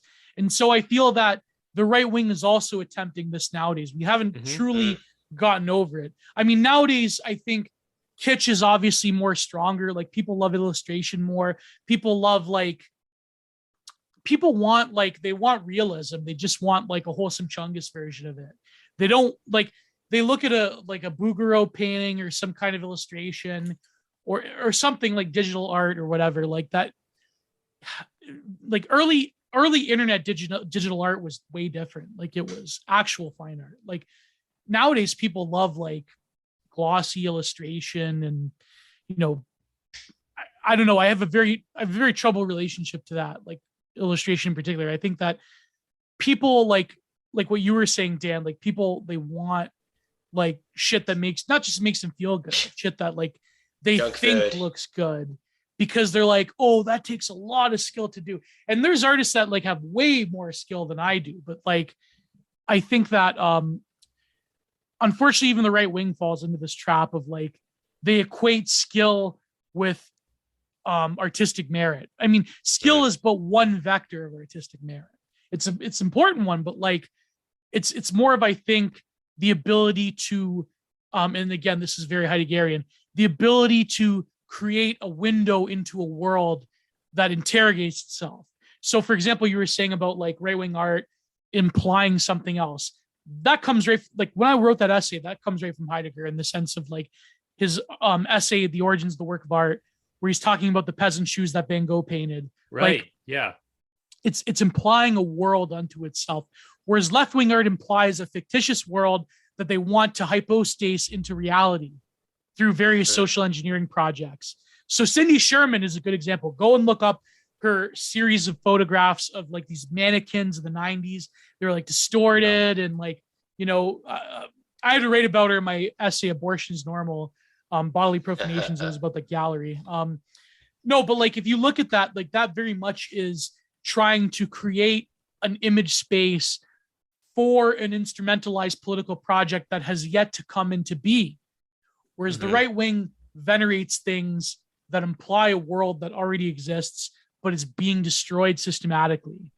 But the problem with that is the wager is that when you create art that is basically propaganda around the loss of that world, that is when you get like people doing Fash Wave or whatever. Like, you know. And I by the way, I like Fash Wave, but I just don't think it's fine art. I think this in some ways harkens back to an essay that Matt wrote, which is on creating new traditions. The Renaissance of the ritual. Yeah, Mike Ma quote. Yeah. And I mean, I think that throughout the E-Right, our thing, we're engaged in this the thing creation, of ours is Thomas. In the creation of new rituals, in the creation of new traditions. And that is something that, you know, we see in art as well. Yes, you know, absolutely. But crucially, new traditions. I think you're right, Gio. Like, not to get too spiritual with it, or do too simplistically spiritual about it. But I think in a spiritual sense, to be right wing is to you don't necessarily have to be any, you know, this doesn't have to be, there's different flavors of this, but you do have to kind of be a perennialist in some sense. Like there is, you mentioned that notion of like, you know, finding the Dharma that's already there. And lo and behold, if you listen to someone like Bap and even others, talking about things like Buddhism and Hinduism, the argument is often like these things, like for as lefty as a lot of the people who practice them in the West are, like, these are pretty right wing, very old schools of thought. And I think that being right wing has to be some version of that, where you are, you know, it doesn't necessarily have to be like the dramatic fall from grace that we're trying to get back to, like some higher period of history. Like it can be a little more quotidian, a little less spiritually loaded than that, but there has to be some notion of some basic order of nature that, whether or not it's good, it is to be affirmed, you know? Right. Because like, if you want to talk about Nietzsche as a right wing theory, I don't know if you necessarily say that nature is good, but I think you'd say it's to be affirmed. And I think exactly. Yeah. So I think when you're creating this, you can have postmodern right wing art. You can have postmodern right wing ritual. It can be pretty postmodern in that it is coming from the postmodern soil. Exactly. You have to recognize we are postmodern subjects. Exactly. Yeah. But it does, that is the one critical thing, is that it has to be, rather than trying to create some new set of values or some new utopia, rather it is oriented towards, again, just some natural order. Utopian thinking is like very interesting because it has provoked great art and aesthetics. I mean, the supermodists, the Russian cosmists, they would be considered terribly reactionary now, especially what's going on in Russia right now. But like even Dugin says this, right, about like the sort of rival postmodern conception in Russia, in Eurasia, rather than in the West. They have like sort of a different notion of postmodernism there. But I think that like, I agree with what you say. I think because a lot of right-wing tendencies nowadays, it seems to be this elaborate ghost dance where it's like people either overestimate their importance or they'll like totally blackpill themselves, or they'll be like back in the Thermidor magazine days, we called it doomsday optimism, where it's like, oh, and you know, I have some of this tendency as well. Like, oh man, when things collapse, it's gonna be amazing. I'm gonna be an epic step warrior. I'm gonna own the libs. Like, there was this one meme I posted, someone made, where it was a boomer Wojak, a boomjack, and he's got a fucking M14, and there's like an apocalypse behind him, and he's got like a soy jack in his hand with like a fucking Fox News shirt. It's like, that's what the boomers think is going to be the end of the world. Yeah. It's like, we're going to be on top. We're going to destroy the millennial soy jacks. We're gonna like, you know, like, I think the problem is when you start to think of like all political life and all aesthetic life through a power fantasy, or rather not a power fantasy, a revenge fantasy. Like it's very much, and it's a powerful thing too. Like it's powerful in the sense that it's a very, if you are in a position of being a right winger in North America in particular, it's like, it's very demoralizing. Like as we speak, I live in Canada, the most like anti-right wing country in the world, right? Like shouldn't say that. I think like in terms of laws, like Britain has way crazier laws than we do. Same with like New Zealand, Australia is getting bad.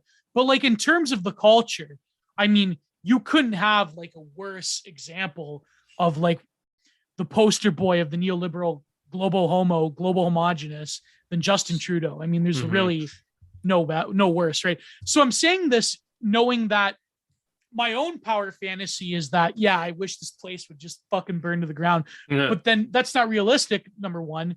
And number two, what's going to happen on the other side of that, I don't think is going to be like this epic, like Caesar Augustus, you know, Bronze Age step warrior type of thing. Yeah, I think that like a dramatic shift. Like, put it this way. We're already living in collapse. Exactly. This is what Trash World said. It's very slow. It's already happening. The fact that we have to debate over things like killing our own children and fucking women cutting their tits off and all that, like the fact that we have to debate any sort of rival civilization not being smashed and destroyed by the global empire, the fact that we have to even debate whether it's an inherent value of our own sense of being that we're engaged in these like weirdo experiments with reality. I mean, in a sense, we are living in collapse, but collapse is not like this dramatic, like, you know, the boomer with an M14 is going to redact a bunch of soy jacks or whatever. Like, no, it's not. Collapse is a process. It's very, you know, very much a process oriented thing. So if you think of that, like that we're already living in collapse, in some ways it's liberating because we can create, like, there's no, what other bottom is there? Really? Can't go any lower. Yeah. Apart unless you're some like weirdo megalomaniac with some fucking cult of personality where you think that reality should be dictated by your own terms and your own like little movement. But that being said, really, there is no way. What bottom can we hit? What bottom? Like, is there a? I shouldn't say that because then I'll bring it into reality. But there's a few things. There's a few more things. There's a few final frontiers. We'll get there, I'm sure. No, but I mean, like, it's liberating in that sense, you know. So I do want to ask about. I do want to talk about your other. We kind of talked about some of the themes already. I do want to talk about your other recent Substack article, The Confederacy of Shit Posters, as well as because this is a lit podcast, we definitely want to talk about Confederacy of Dunces. But before that, to just kind of cherry on top of the foregoing conversation, where does Carl Jung fit into this? You describe yourself as a Jungian traditionalist. I have not read a lot of Jung, but what I've read, I kind of think I used to read a lot of Freud in college, but I think I'm much more of a Jungian, as most people on the right, I guess, would be. I guess just how would you unpack, the meaning of Jungian traditionalist? Yeah, the Jungian futurist thing was kind of like tongue in cheek, but like, I think that there is actually work. I mean, there was that one guy, he used to write for Reality Sandwich, although, I sort of a falling out with, what's his name? Daniel Pinchback, who there was that one Follow the Rules stream with him and Owen Cyclops that was quite fireworks. You can never criticize these psychedelic people on anything, right? Like ironically enough, they're the least introspective. We talked about, believe it or not, we've actually talked about this issue on a previous pod, like PHP, right? Or was it? No, with our friend Brad Kelly. We didn't mention Break the Rules by name, but it was like, the Owen Cyclops' anti psychedelic stance. Is this related? Yeah. So no, there was this writer, Jonathan Zapp, who wrote this great article on Alex Gray too, but he has this concept called the singularity archetype, which is like kind of this weird, like the archetype of like a great transformational shift. Like, I think that in some ways, as Jung like gets lambasted as an essentialist, and why academia has largely ignored him because of that, he is a hard, like, you can't get more essentialist than Jung. Mm-hmm. Maybe like, I don't know, maybe like us Sestri Devi or someone, but like, I mean, no, but like that's Jung's in terms of futurism. I think that these archetypes, and it's clear by his writing at the end of his life when he talked about the UFO phenomenon. He died around 1962, right at the grips of the New Age movement. Although if you look at the Red Book, the black books that Jung wrote in that constituted the text of the Red Book, he basically predicted the New Age movement by predicting the age of Aquarius. That came from Jung back in like when he was in the Great World War in the 1914. He was a physician. Unlike Freud, he had to go and actually become a field medic. Freud at this time was very productive because he didn't half his patients were getting blown to pieces in the Somme, but he had time to actually do theoretical research. And this is the period that you come out with Totem and Taboo. You come out with his other more theoretical stuff on dreams, because you didn't have to deal with patients. Because like half of them were getting blown up in Europe. Mm-hmm. And of course he welched out of being a physician because he knew people in high places. So, well, that's too bad the Austrian painter did not get Freud. He escaped to London. But no, I'm kidding. I'm totally kidding. But out of all the, that's how the Nazis fucked up. They persecuted the shop owner, Shylock. They didn't go after never mind. Don't worry about it. They didn't go after the real ones. Anyways, oh God, that's terrible. I'm joking. Right-wing humor. Anyways, the Jungian thing is, I think that as we sort of realize the potential of the digital being, as life gets consumed by the digital, I think that Jung is achieving a lasting importance nowadays for two reasons. One is that in the background, things are sort of strange. Academics have not engaged a lot with Jung, but I think that there's room to grow. I think that certainly you could say that Baudrillard can be engaged with Jung. But also I think, unfortunately, is that Jung is very easy to make content about, because you're literally writing about the basis of the human self and the world. And so it's very easy to sort of turn Jung into like a self-help grift. Unfortunately, like, again, not to name names, a lot of people have done this. And I think that, unfortunately, there is a darker implication to Jung. There is a problematic, in terms of my Christian faith, there's a problematic Gnostic element of Jung. I don't think that Jung is like this wholesome Chungus, like, realize your own inner potential of self. Oh, no, yeah. Become an integrated person. Like, clean your room, bucko. Like, yes, there is that, but that's missing the point. That's the fucking self-help grift of it. That's not the true implication of Jung in this century. I think is much more meaningful, but also much more terrifying than people think. And there's a lot of work to be done with that. I think that the reason Jung is coded as quote unquote right on the right is because, I mean, yes, there's a base essentialism there, but I think that it's viewing forces of history cyclically.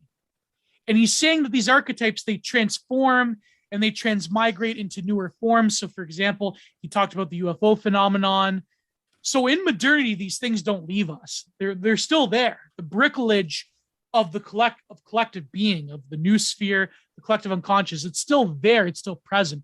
It's just that it's covered up. So that, I think, is why a lot of people on the right have gravitated towards Jung, is because it's a recognition that there is a baser, more ground level collective there, that there is something more ancient within man than the sort of modern art, or rather postmodern artifice that has been created. Yeah.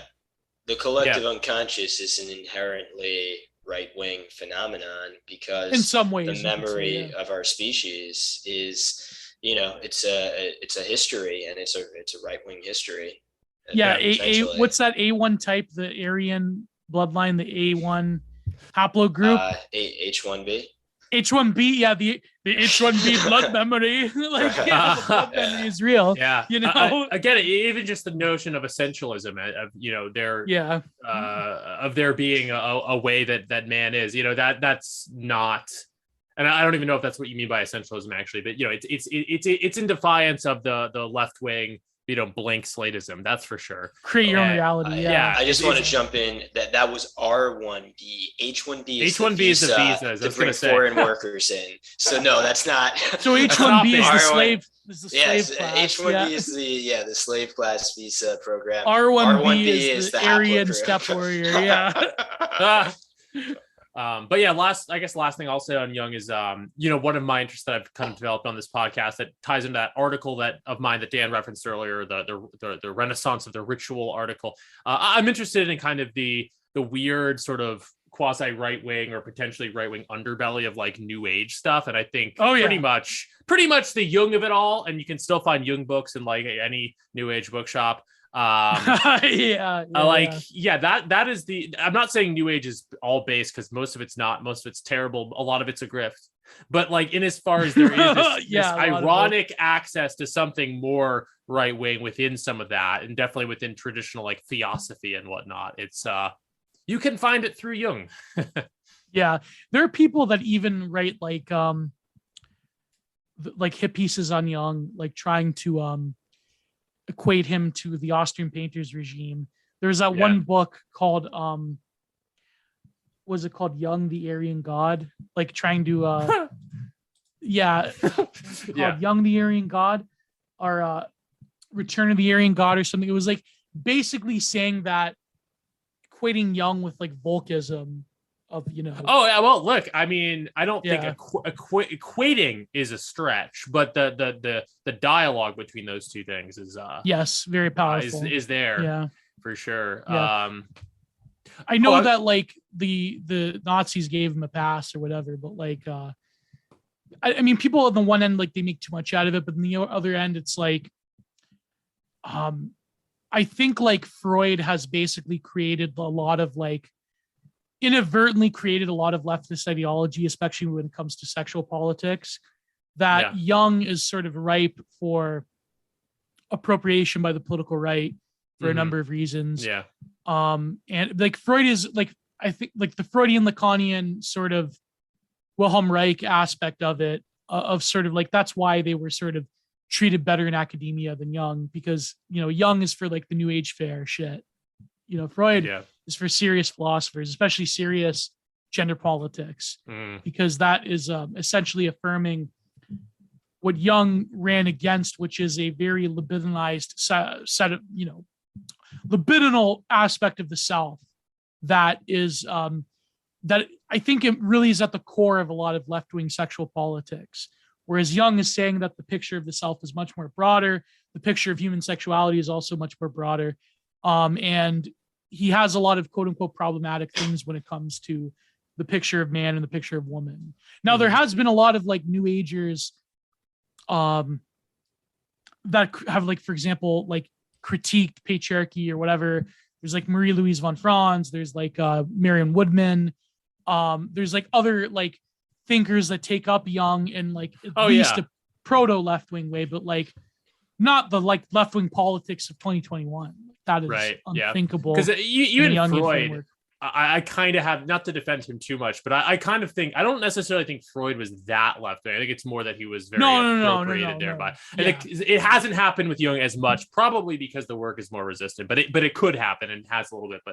But I basically, agree with what you're saying. I was getting on the. I guess I was going to ask about this because he's a fellow Torontoan. Do you? What's your general take on Jordan Peterson? Is he a Jungian, or are you? Well, his book Maxim Meaning is good. I mean, I think if you wanted to, I think it's an indispensable resource. But I think that 12 Rules for Life is basically oh god 12 Rules for Life.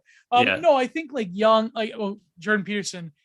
In some ways, he's kind of done a disservice to Jungianism through his like public profile, through his sort of like self-help affirmation shit. But the other end, I don't know. I think like at the end of the day, he's just like a dork web gatekeeper at the end of the day. Like, I mean, he's never going to really seriously address like the things that people like us are addressing. I think like he's very repellent to that because he's very like, he has a very like boomer, like liberal, like, and the guy used to campaign for the NDP back when the NDP was like working class politics. It wasn't like nowadays. Fucking Jagmeet Singh, right? This is the party of Jack Layton, NDP. For those who are in the know in Canada. No, like he very much is like, he's a boomer. He's a boomer. Come on. He's a boomer, Canadian boomer that's like slightly has some opinions of like, oh, this thing is not going too well. Like I know, like the other day was amazing. The Sports Illustrated. Yeah. That's what I wanted to ask you about because you had a nuanced take on that. But go on. No, I think she looks quite attractive. I think that but what's her name? I no idea. No, I said she's hot. I think her name is something like Yummy. So Yumi, yeah. No, I think like if it wasn't in Sports Illustrated, there wouldn't be no controversy in my opinion. I think like, I mean, yeah, because she withstand to lose a few pounds. I mean, I could withstand to lose a few pounds. No, I think like I get where Jordan Peterson was going, but I think the problem is he could have like stated that maybe it's not good to normalize. Like, okay, so he's getting ratioed two ways there. One is he wasn't explicit with body type, so they could say that having like other races as a beauty standard, they could easily accuse him of racism, which they have. I mean, should I even say something about that? I think that there's a reason why there's sparsely few white families in advertising nowadays, and I mean, we all know we can't lie about it, right? Like, no. So, anyways, I do this thing where I try to appease the white nationalists, but I try not to. So it's I got a very narrow tightrope I have to walk. Anyways, no, I think that there's a reason why you don't see like white fathers in particular. Like, like I'm cheekily alluding to it, but you know why. So anyways, he's getting ratioed in that regard. But the other regard is that it's the argument of, well, the beauty standards that have been instantiated in Western society since like say the 1980s is not healthy, or no, before 1970s, right? That it's not healthy, that you should celebrate other body types, that it's alienating to most women, because let's face it, this Yumi chick looks like most women. I mean, maybe not, but like in terms of like her compared to the average Sports Illustrated model, like with the cut abs and everything, like she's closer, even though she's an idealized version of it. Although some people would say no. I mean, you know, she's closer to what an average woman who's somewhat sporty would look like, as opposed to Sports Illustrated of the past. With that being said, I think I get what Jordan Peterson is saying, that like you don't want to really normalize, like especially in the context of Sports Illustrated, you don't really want to normalize that type of body type when it comes to like sports and excellence. Yeah. But then the argument is when it comes to other things, when it comes to fashion, when it comes to like the ordinary experiences of women, like I personally don't have a problem if you want to have like within reason, like some of these women, they try to normalize like, you know, without sounding too bad. But I personally don't have a problem with seeing like a woman who is like, that looks average looking, like, or bigger, or whatever, in like a fashion magazine or a clothing line. Like not every magazine's going to be fucking Bloomingdale's, but like, it is true. Like if you are like an average woman, I can understand why you would feel alienated by that. But that being said, I mean, again, he has a way of walking into these non-controversies because for some reason he's occupied the leftist psyche, the current like irony leftist psyche. You feel bad for the guy. He doesn't know. Like we were talking about earlier, like this is not the best comparison because you're a Twitter user. He was a professional psychologist, whatever. It's a kind of a different context, but you talk about kind of like swimming the undertow, whatever, like kind of staying off like the really bad radar, not getting kicked off. Jordan Peterson's the exact opposite. His views are not that controversial. They shouldn't be. I mean, they are, but they shouldn't be. Yeah, but he finds a way to piss off the most people, and like you can just see it on his. How many BreadTube essays, video essays? Yeah, how many fucking video BreadTube essays are there about how Jordan Peterson's a problematic fascist or whatever? Like that. Yeah, no, he kind of in some way, and I'm not even blaming him. I think he just kind of stumbled into this. He's did like the exact opposite of like the ironically more mentally healthy quote unquote thing to do in the modern age, which is like he really just. He made a lot of money off of it though, so there's that. But my God, he just like the whole story with him and Russia and like I just feel bad. And then some of that was unrelated. Some of that was probably just his own depression. I don't trust his daughter in any way. Oh my God! I mean, she's hot, but wow, it's a fucked up. Is she really? She's kind of getting there. I don't know. Like it's been a while. I don't know. I think she's still pretty hot. Yeah, she's pretty hot, but I think the problem is that evil. She has the mind of a man, so she knows that she's hot. Kind of like Lauren Southern. Oh God, I shouldn't mention another E-celeb, but no, it's kind of like yeah. You're hot, so you use that to your advantage. Oh yeah. Like a lot of like the creepy like stuff between him and her, like the fucking bikini photos, and the Russian boyfriend and the institution and them being his public agent. And it's like very much like psychotic daddy issue right there. 100. It's like it's weirdly transparent, but listen, I do wish them both the best. It's kind of weird. yeah. That's another thing. Well, that's another topic for another time, but fair enough. Unless you're talking about pornography and all that, but yeah. But no, there's a weird dynamic there, but I think that Jordan Peterson, like, again, like he's just a boomer that stumbled into controversy, and I think he can never like truly get out of it. Like he's cemented his role in that, and like I think he does provide value for some people.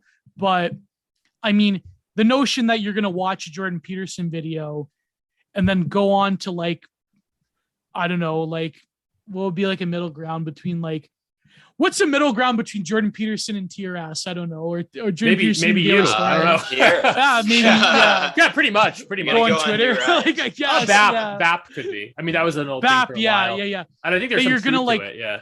That you're gonna like watch Jordan Peterson lectures. You're gonna read Bronze Age Mindset. Then as soon as you know, you're posting merchant memes on Telegram, like and like getting insulted by Eric Stryker or whoever. Like I mean, hey, it's happened to someone, I'm sure. Yeah, but, no, definitely. Definitely. Yeah. I think the radicalization pipeline, it's true to an extent, but like, it's not like what they think. It's like, I think it just awakens proclivities that you already have within you. Exactly. And it's like, if you're gonna like go and post merchant memes and like, here's the thing, I'm not even insulting the Daily Stormer. I happen to think that Andrew England's a good writer. I know he pisses a lot of people off, but like, no, it's like, I'm just using them as like a caricature example. You know what I mean? Like, if you like, I think that the pipeline happens, like I said, because you have these tendencies within you, but also I think that they provide you an opportunity to like actualize them. Like, you're not going to like go from Jordan Peterson to like reading like the Turner Diaries or whatever. Like, you're not going to, you know what I mean? Or you're not going to get it. Like you're. No. I mean, I think the Peterson to BAP thing might be a little more real. I always, I think it was a bit of a meme and a bit of a joke. They used to say BAP is like the subtext of Jordan Peterson. I always kind of fucked with that idea. I think there is a truth to it because they are both like right wing thinkers who are deeply rooted in, and I don't know if BAP is a Jungian, but some version of essentialism.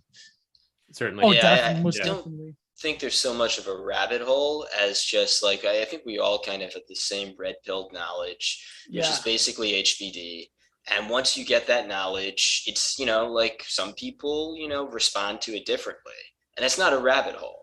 Like if you get that knowledge and you respond to it and you go to TRS land, well, you were the type of person who was going to go to TRS land after you got that knowledge. Mm-hmm. But like, no, but I'm not even knocking it. I'm just, that's the thing. Like it's, yeah, exactly. You're going like say you stick to being classic paleo racist, like nice guy, not really like, his ideas are horrifying to academia, but someone like Steve Saylor or Jared Taylor, like those guys, they're not going to like go and like see a black person in the middle of the street and start like saying gamer words or like crossing like these are very like respectable people. But even still, like say if you end up like, I don't know, watching the Daily Show every day, it's like, I'm not knocking it. I'm just saying that like, that's your issue. Like, I don't look at these things the way that a lib would, like, oh, that's terrible. I think that, there are certain limitations to everything. Like there's a limitation to the way that BAP thinks. There's a limitation to the way that TRS think. There's a limitation to Jordan Peterson. There's a limitation to like, I mean, if you're if you're a theory cell, like there's always going to be, I think, there's never going to be a sum total perfect ideological lens from which you can view all issues, because you're inevitably going to have to choose. Now, choosing to be more amicable to BAP means you're going to be a little less amicable to being a theory cell, which I mean, I've struggled with that, because BAP has always been nice to me. But no, I think like inevitably, like if you it's either like this or that, and whoever's in a beef with another person, then it's like, I think that's again a big problem with the right, though, is that it is just like when you deal with an avant-garde, you're going to deal with cults of personality, not like a genuine institutionalized political movement that sort of avoids. Now, institutional political movements in like academia and institutions themselves, they do have these like petty bullshit politics of resentment, but it's not to the same degree as cults of personality fighting for very limited resources. Like the dynamics are totally different. And I think that's absolutely impetus of why I'm trying to write this article series, because I feel that like Angela Nagel did a decent job for 2016. And she's certainly learned a lot of lessons nowadays, having like watched a lot of her interviews. But I feel like Kill All Normies, like it has a lot of limitations in the sense that it sort of devolves into the gossip of what was happening in 2017, 2016, 2018. Yeah. And as you pointed out somewhere, it was written for Zero Books, which definitely very tightly controlled what she was allowed to say and not say, and the direction she ultimately. But she's been on like Good Old Boys, that podcast. Yeah. Now that she's been excommunicated by her comrade Doug Lane. She's also been on Tucker, of course. Yeah. Her comrade Doug Lane. Revolution be upon him, Yeah, go ahead. So I'm making a joke. No, all good. Well, I think we've kind of talked about a lot of the themes of this already, but the other recent Substack of yours that we wanted to highlight is your article, Confederacy of Shit Posters, which is basically, that's basically article 1 in this series, sort of delineating the E-right sphere. I don't know if you want to give us like the TLDR of it. It's kind of like the right wing article. It's lengthy and there's ins and outs to it. So I don't know if there's an easy way to sum it up, but basically this is just your first step into summarizing this movement you've been. By the way, I did want to ask this, like how long, when did you, I'm sorry to ask 2 questions at once, but you can kind of talk about the article, but also like, when did you first get into this stuff? What's kind of your history with it? I wanted to, get into what stuff? Oh, like when did you first come on Twitter, for example? Oh God. Okay. Oh yeah. We're sort of starting with the introduction in the middle. I know. I'm sorry. I just no. It's all right. It's good to give context because you have been here since the start, kind of. Yes. Right. Yes. Yeah. I have a very somewhat storied history. I was in grad school. I was in my philosophy MA right before I did my politics MA, which I probably shouldn't have. I probably just tried to. I say I should have applied to a PhD program right away, but at that time, I could have still did it and things weren't that bad, but like it was on a downward trend. Yeah. And unfortunately, when you go to a university as I have, where The philosophy department was very interesting. It was filled with very interesting people. It was one of the only philosophy departments in North America that offered a full MA in either continental or Eastern philosophy, not a studies department, because unfortunately, if you want to study those things, you have to go to like a literature department or a studies department. I say was because unfortunately, like all humanities departments in North America, our philosophy department was absolutely fucking bodied, got rolled into this general humanities program. Ah, fuck. Yeah. Professors retired, not giving enough money to, bring on new blood, even though the department was connected to people that could have been brought in. So my supervisor was also a notorious figure who doesn't give a fuck. Like, I consider him one of the last true academics. Mm-hmm. Look him up, Rohit Dalvi. He got fed up. Yeah. He was the chair of my department. So basically I would have a hard time. I was basically sat down by people in my university saying, like, listen, Gio, just do whatever you're doing now. Like, the whole thing about being a professor, that's sort of like kind of not an option for you. Because I don't possess the same personality as like most academics nowadays. Mm-hmm. But for a myriad of reasons, I wrote this essay in grad school in my Frankfurt School class, my critical theory class, about Foucault and the Frankfurt School. And at the very end, I mentioned, as a way of disrupting power, I mentioned the video artist Nobody TM, who was very popular in the chans at this time, and had a whole website. And Nobody TM was actually a collection of different people, but I struck up a correspondence with the head editor. This was around 2014. And Nobody TM offered to put my essay on the original website. You can look up archives of it.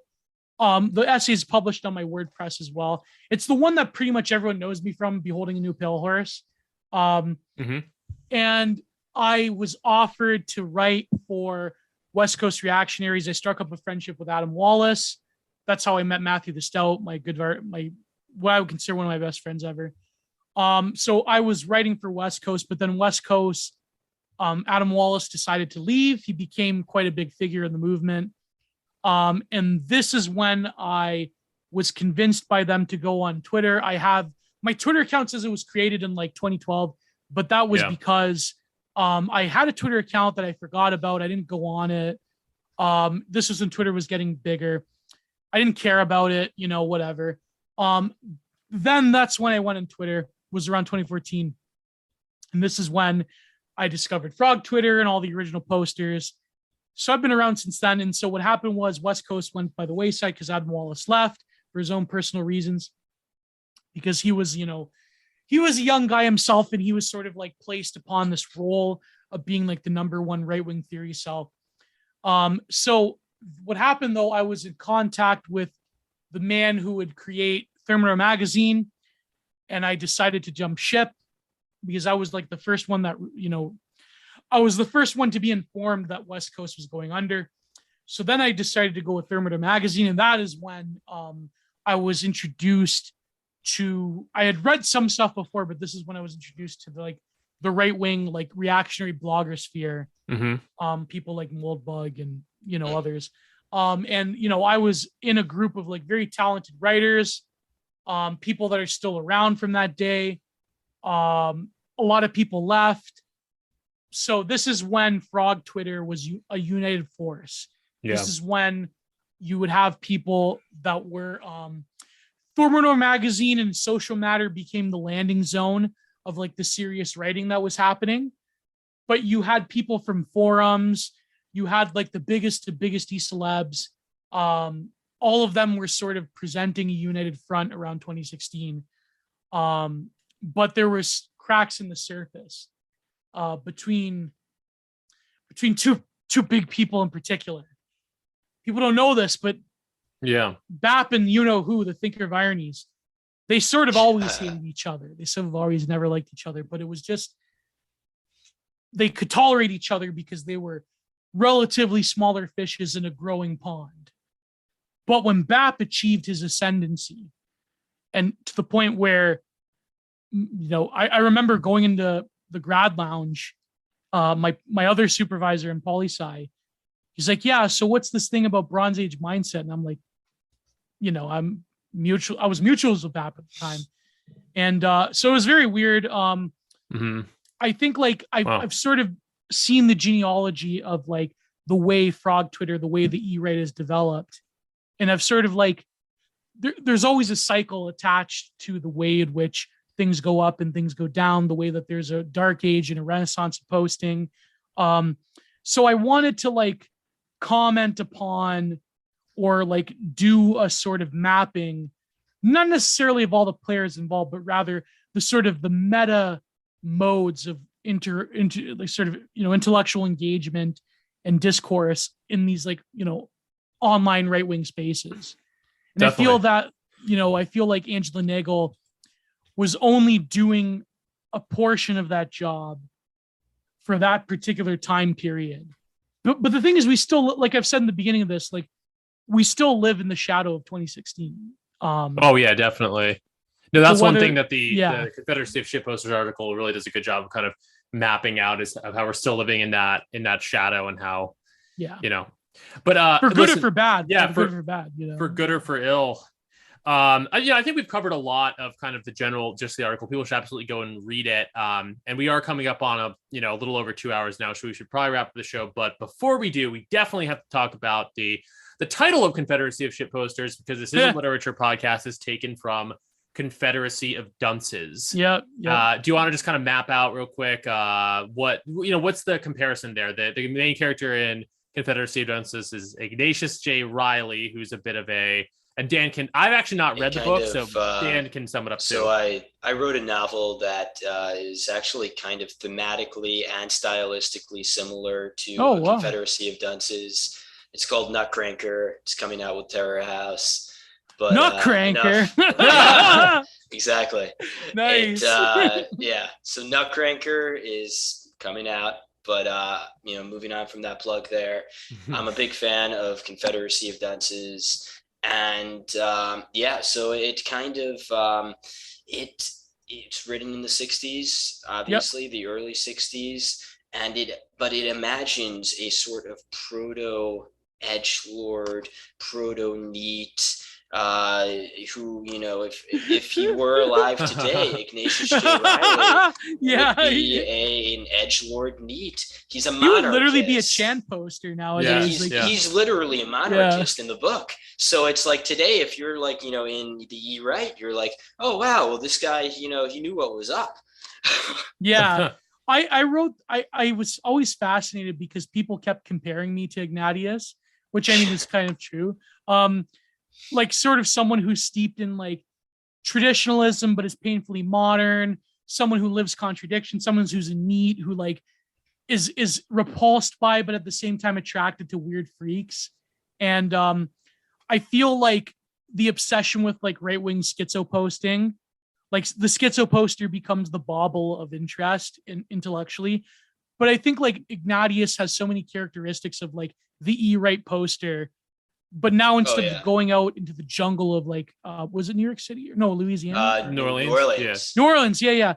Instead of going out into NOLA and like encountering like, because NOLA being ground zero, a very interesting freaks for its rich history of different cultures in Louisiana, unlike any other place in the South, right? I think like instead of encountering freaks in meat space, I think that the like lug-a-bed, effete intellectual that likes to envision himself as an ancient man against time is in the internet. I'm consciously aware I'm very much someone of this archetype. But also I wanted to talk more about another installment is like the sort of like I cover this with Crooner, the maker of the E-Girl documentary, in my Content Minded.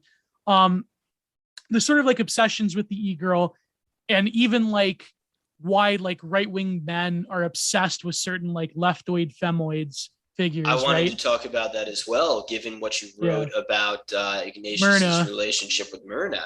And there is a certain sexual fascination with woke or progressive women. And like you find that, for instance, with for Jen Psaki. Like, she has the mommy milkers and she is pretty, but that's not why. That's not why, men online this are getting Nina, so horny. It's because she has this, the progressive ideology itself. You hate it, but you wanna fuck it. You hate fuck it, yeah. No, but like also she is the voice of power. She literally is the voice of power.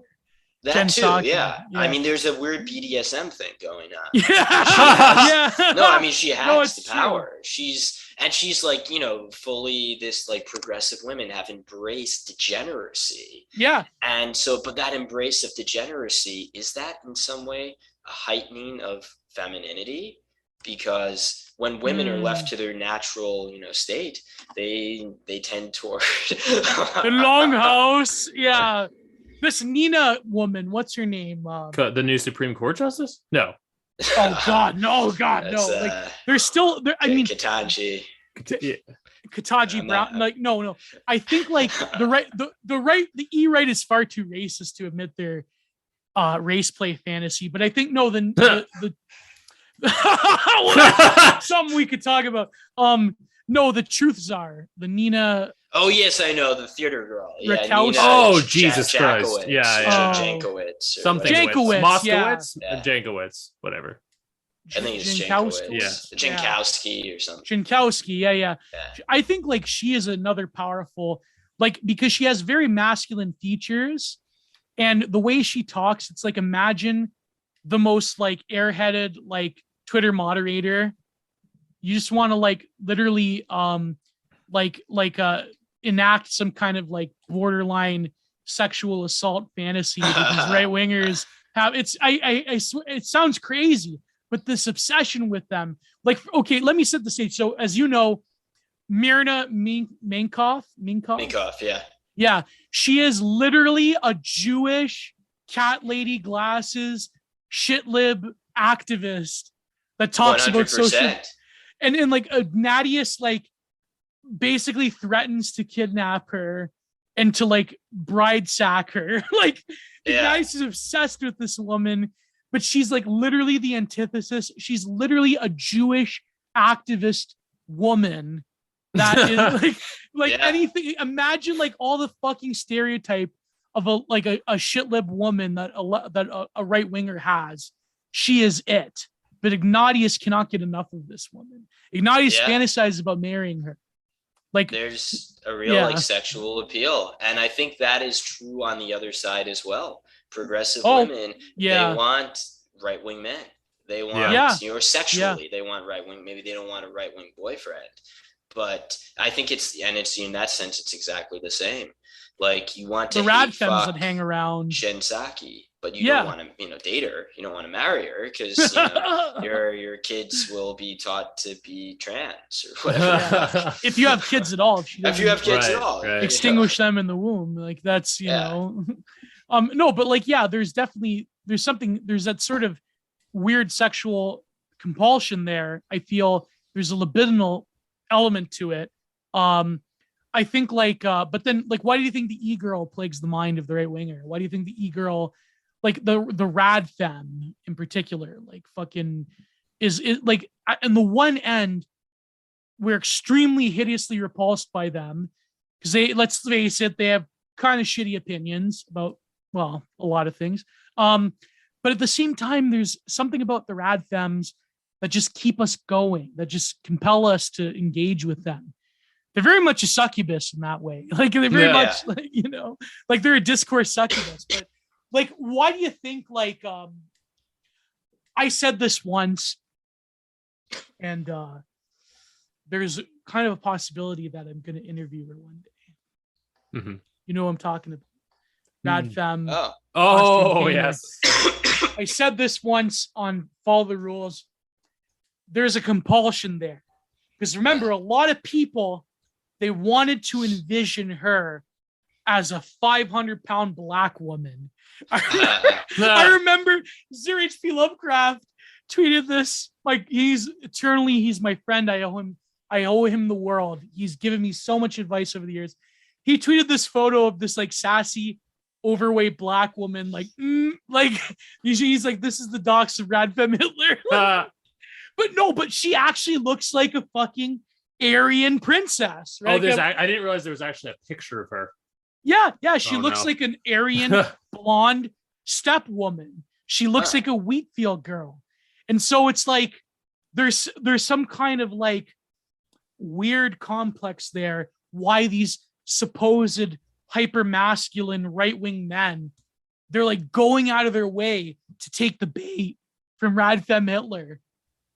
Yeah. I don't know why. Oh, yeah. I'll ask her that one day. I'm going to ask her about that. Well, but like, you're going to tune in for that episode. That's 100%. Sure. Oh, yeah. Man. Yeah. I think Dan and I don't know if I should say this. Maybe I'll cut it out. But Dan and I were like, should we go after Rad Femme Hitler for the pod? Probably not. Probably not for New Right. However, I would love to hear the Gio Pennacchietti Rad Femme Hitler. Oh yeah, review. That would be something else. We'll look forward to it.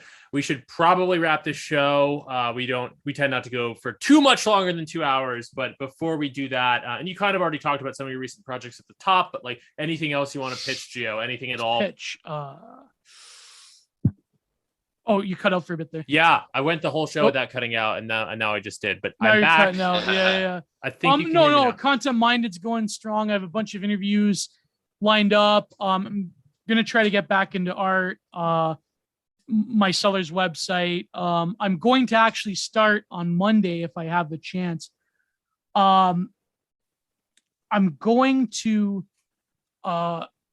start on YouTube instead of I used to write the series on WordPress called Modern Art Madness. And I'm just going to do it like every week. I'm probably going to put some on Patreon as well. Like me talking about one specific painting or work of art for 10 to 15 minutes or so. Cheap and easy content people like. So that is, I'm also trying to work out a stream with a close friend of mine who is also a YouTuber. And so onwards and upwards. I have a lot of great interviews planned with different people. I just have to schedule some people you don't expect that I don't usually interact with. But like a lot of my friends as well. I pretty much like the one-on-one interview format. I mean, I will do eventually streams of multiple people on a given topic, but I noticed that people really appreciate streams without a lot of noise, a lot of like interrupting and and fucking schizos yelling at each other. But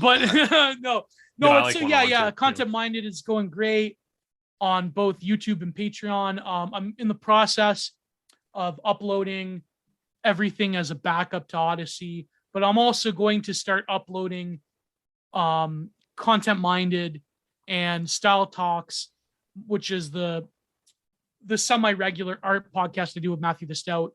We're planning to do more Style Talks, by the way.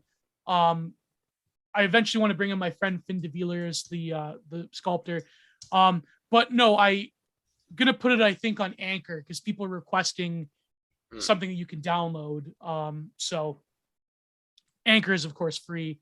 So I'm gonna do that. I have a lot of things I have to do. Actually, I'm actually more busy. I was on.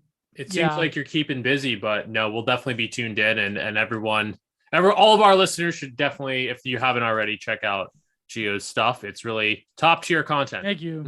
Absolutely. And I think with that, and check out New Right. I love the name New Right podcast. Yeah. Thank you. Right writer. Yeah. Yeah. I listened to the one with ZHP. I like that one. Awesome. Thank you. Rare that he does 2 hours. Yeah. Yeah. No, we're a newer podcast still. We're going to come up on a year in a few months, but we're still newer, relatively speaking. So definitely appreciate the help, pitching us out a little bit. It helps build up our subscriber base, and even just you being on, of course, we really appreciate it. Oh yeah. So.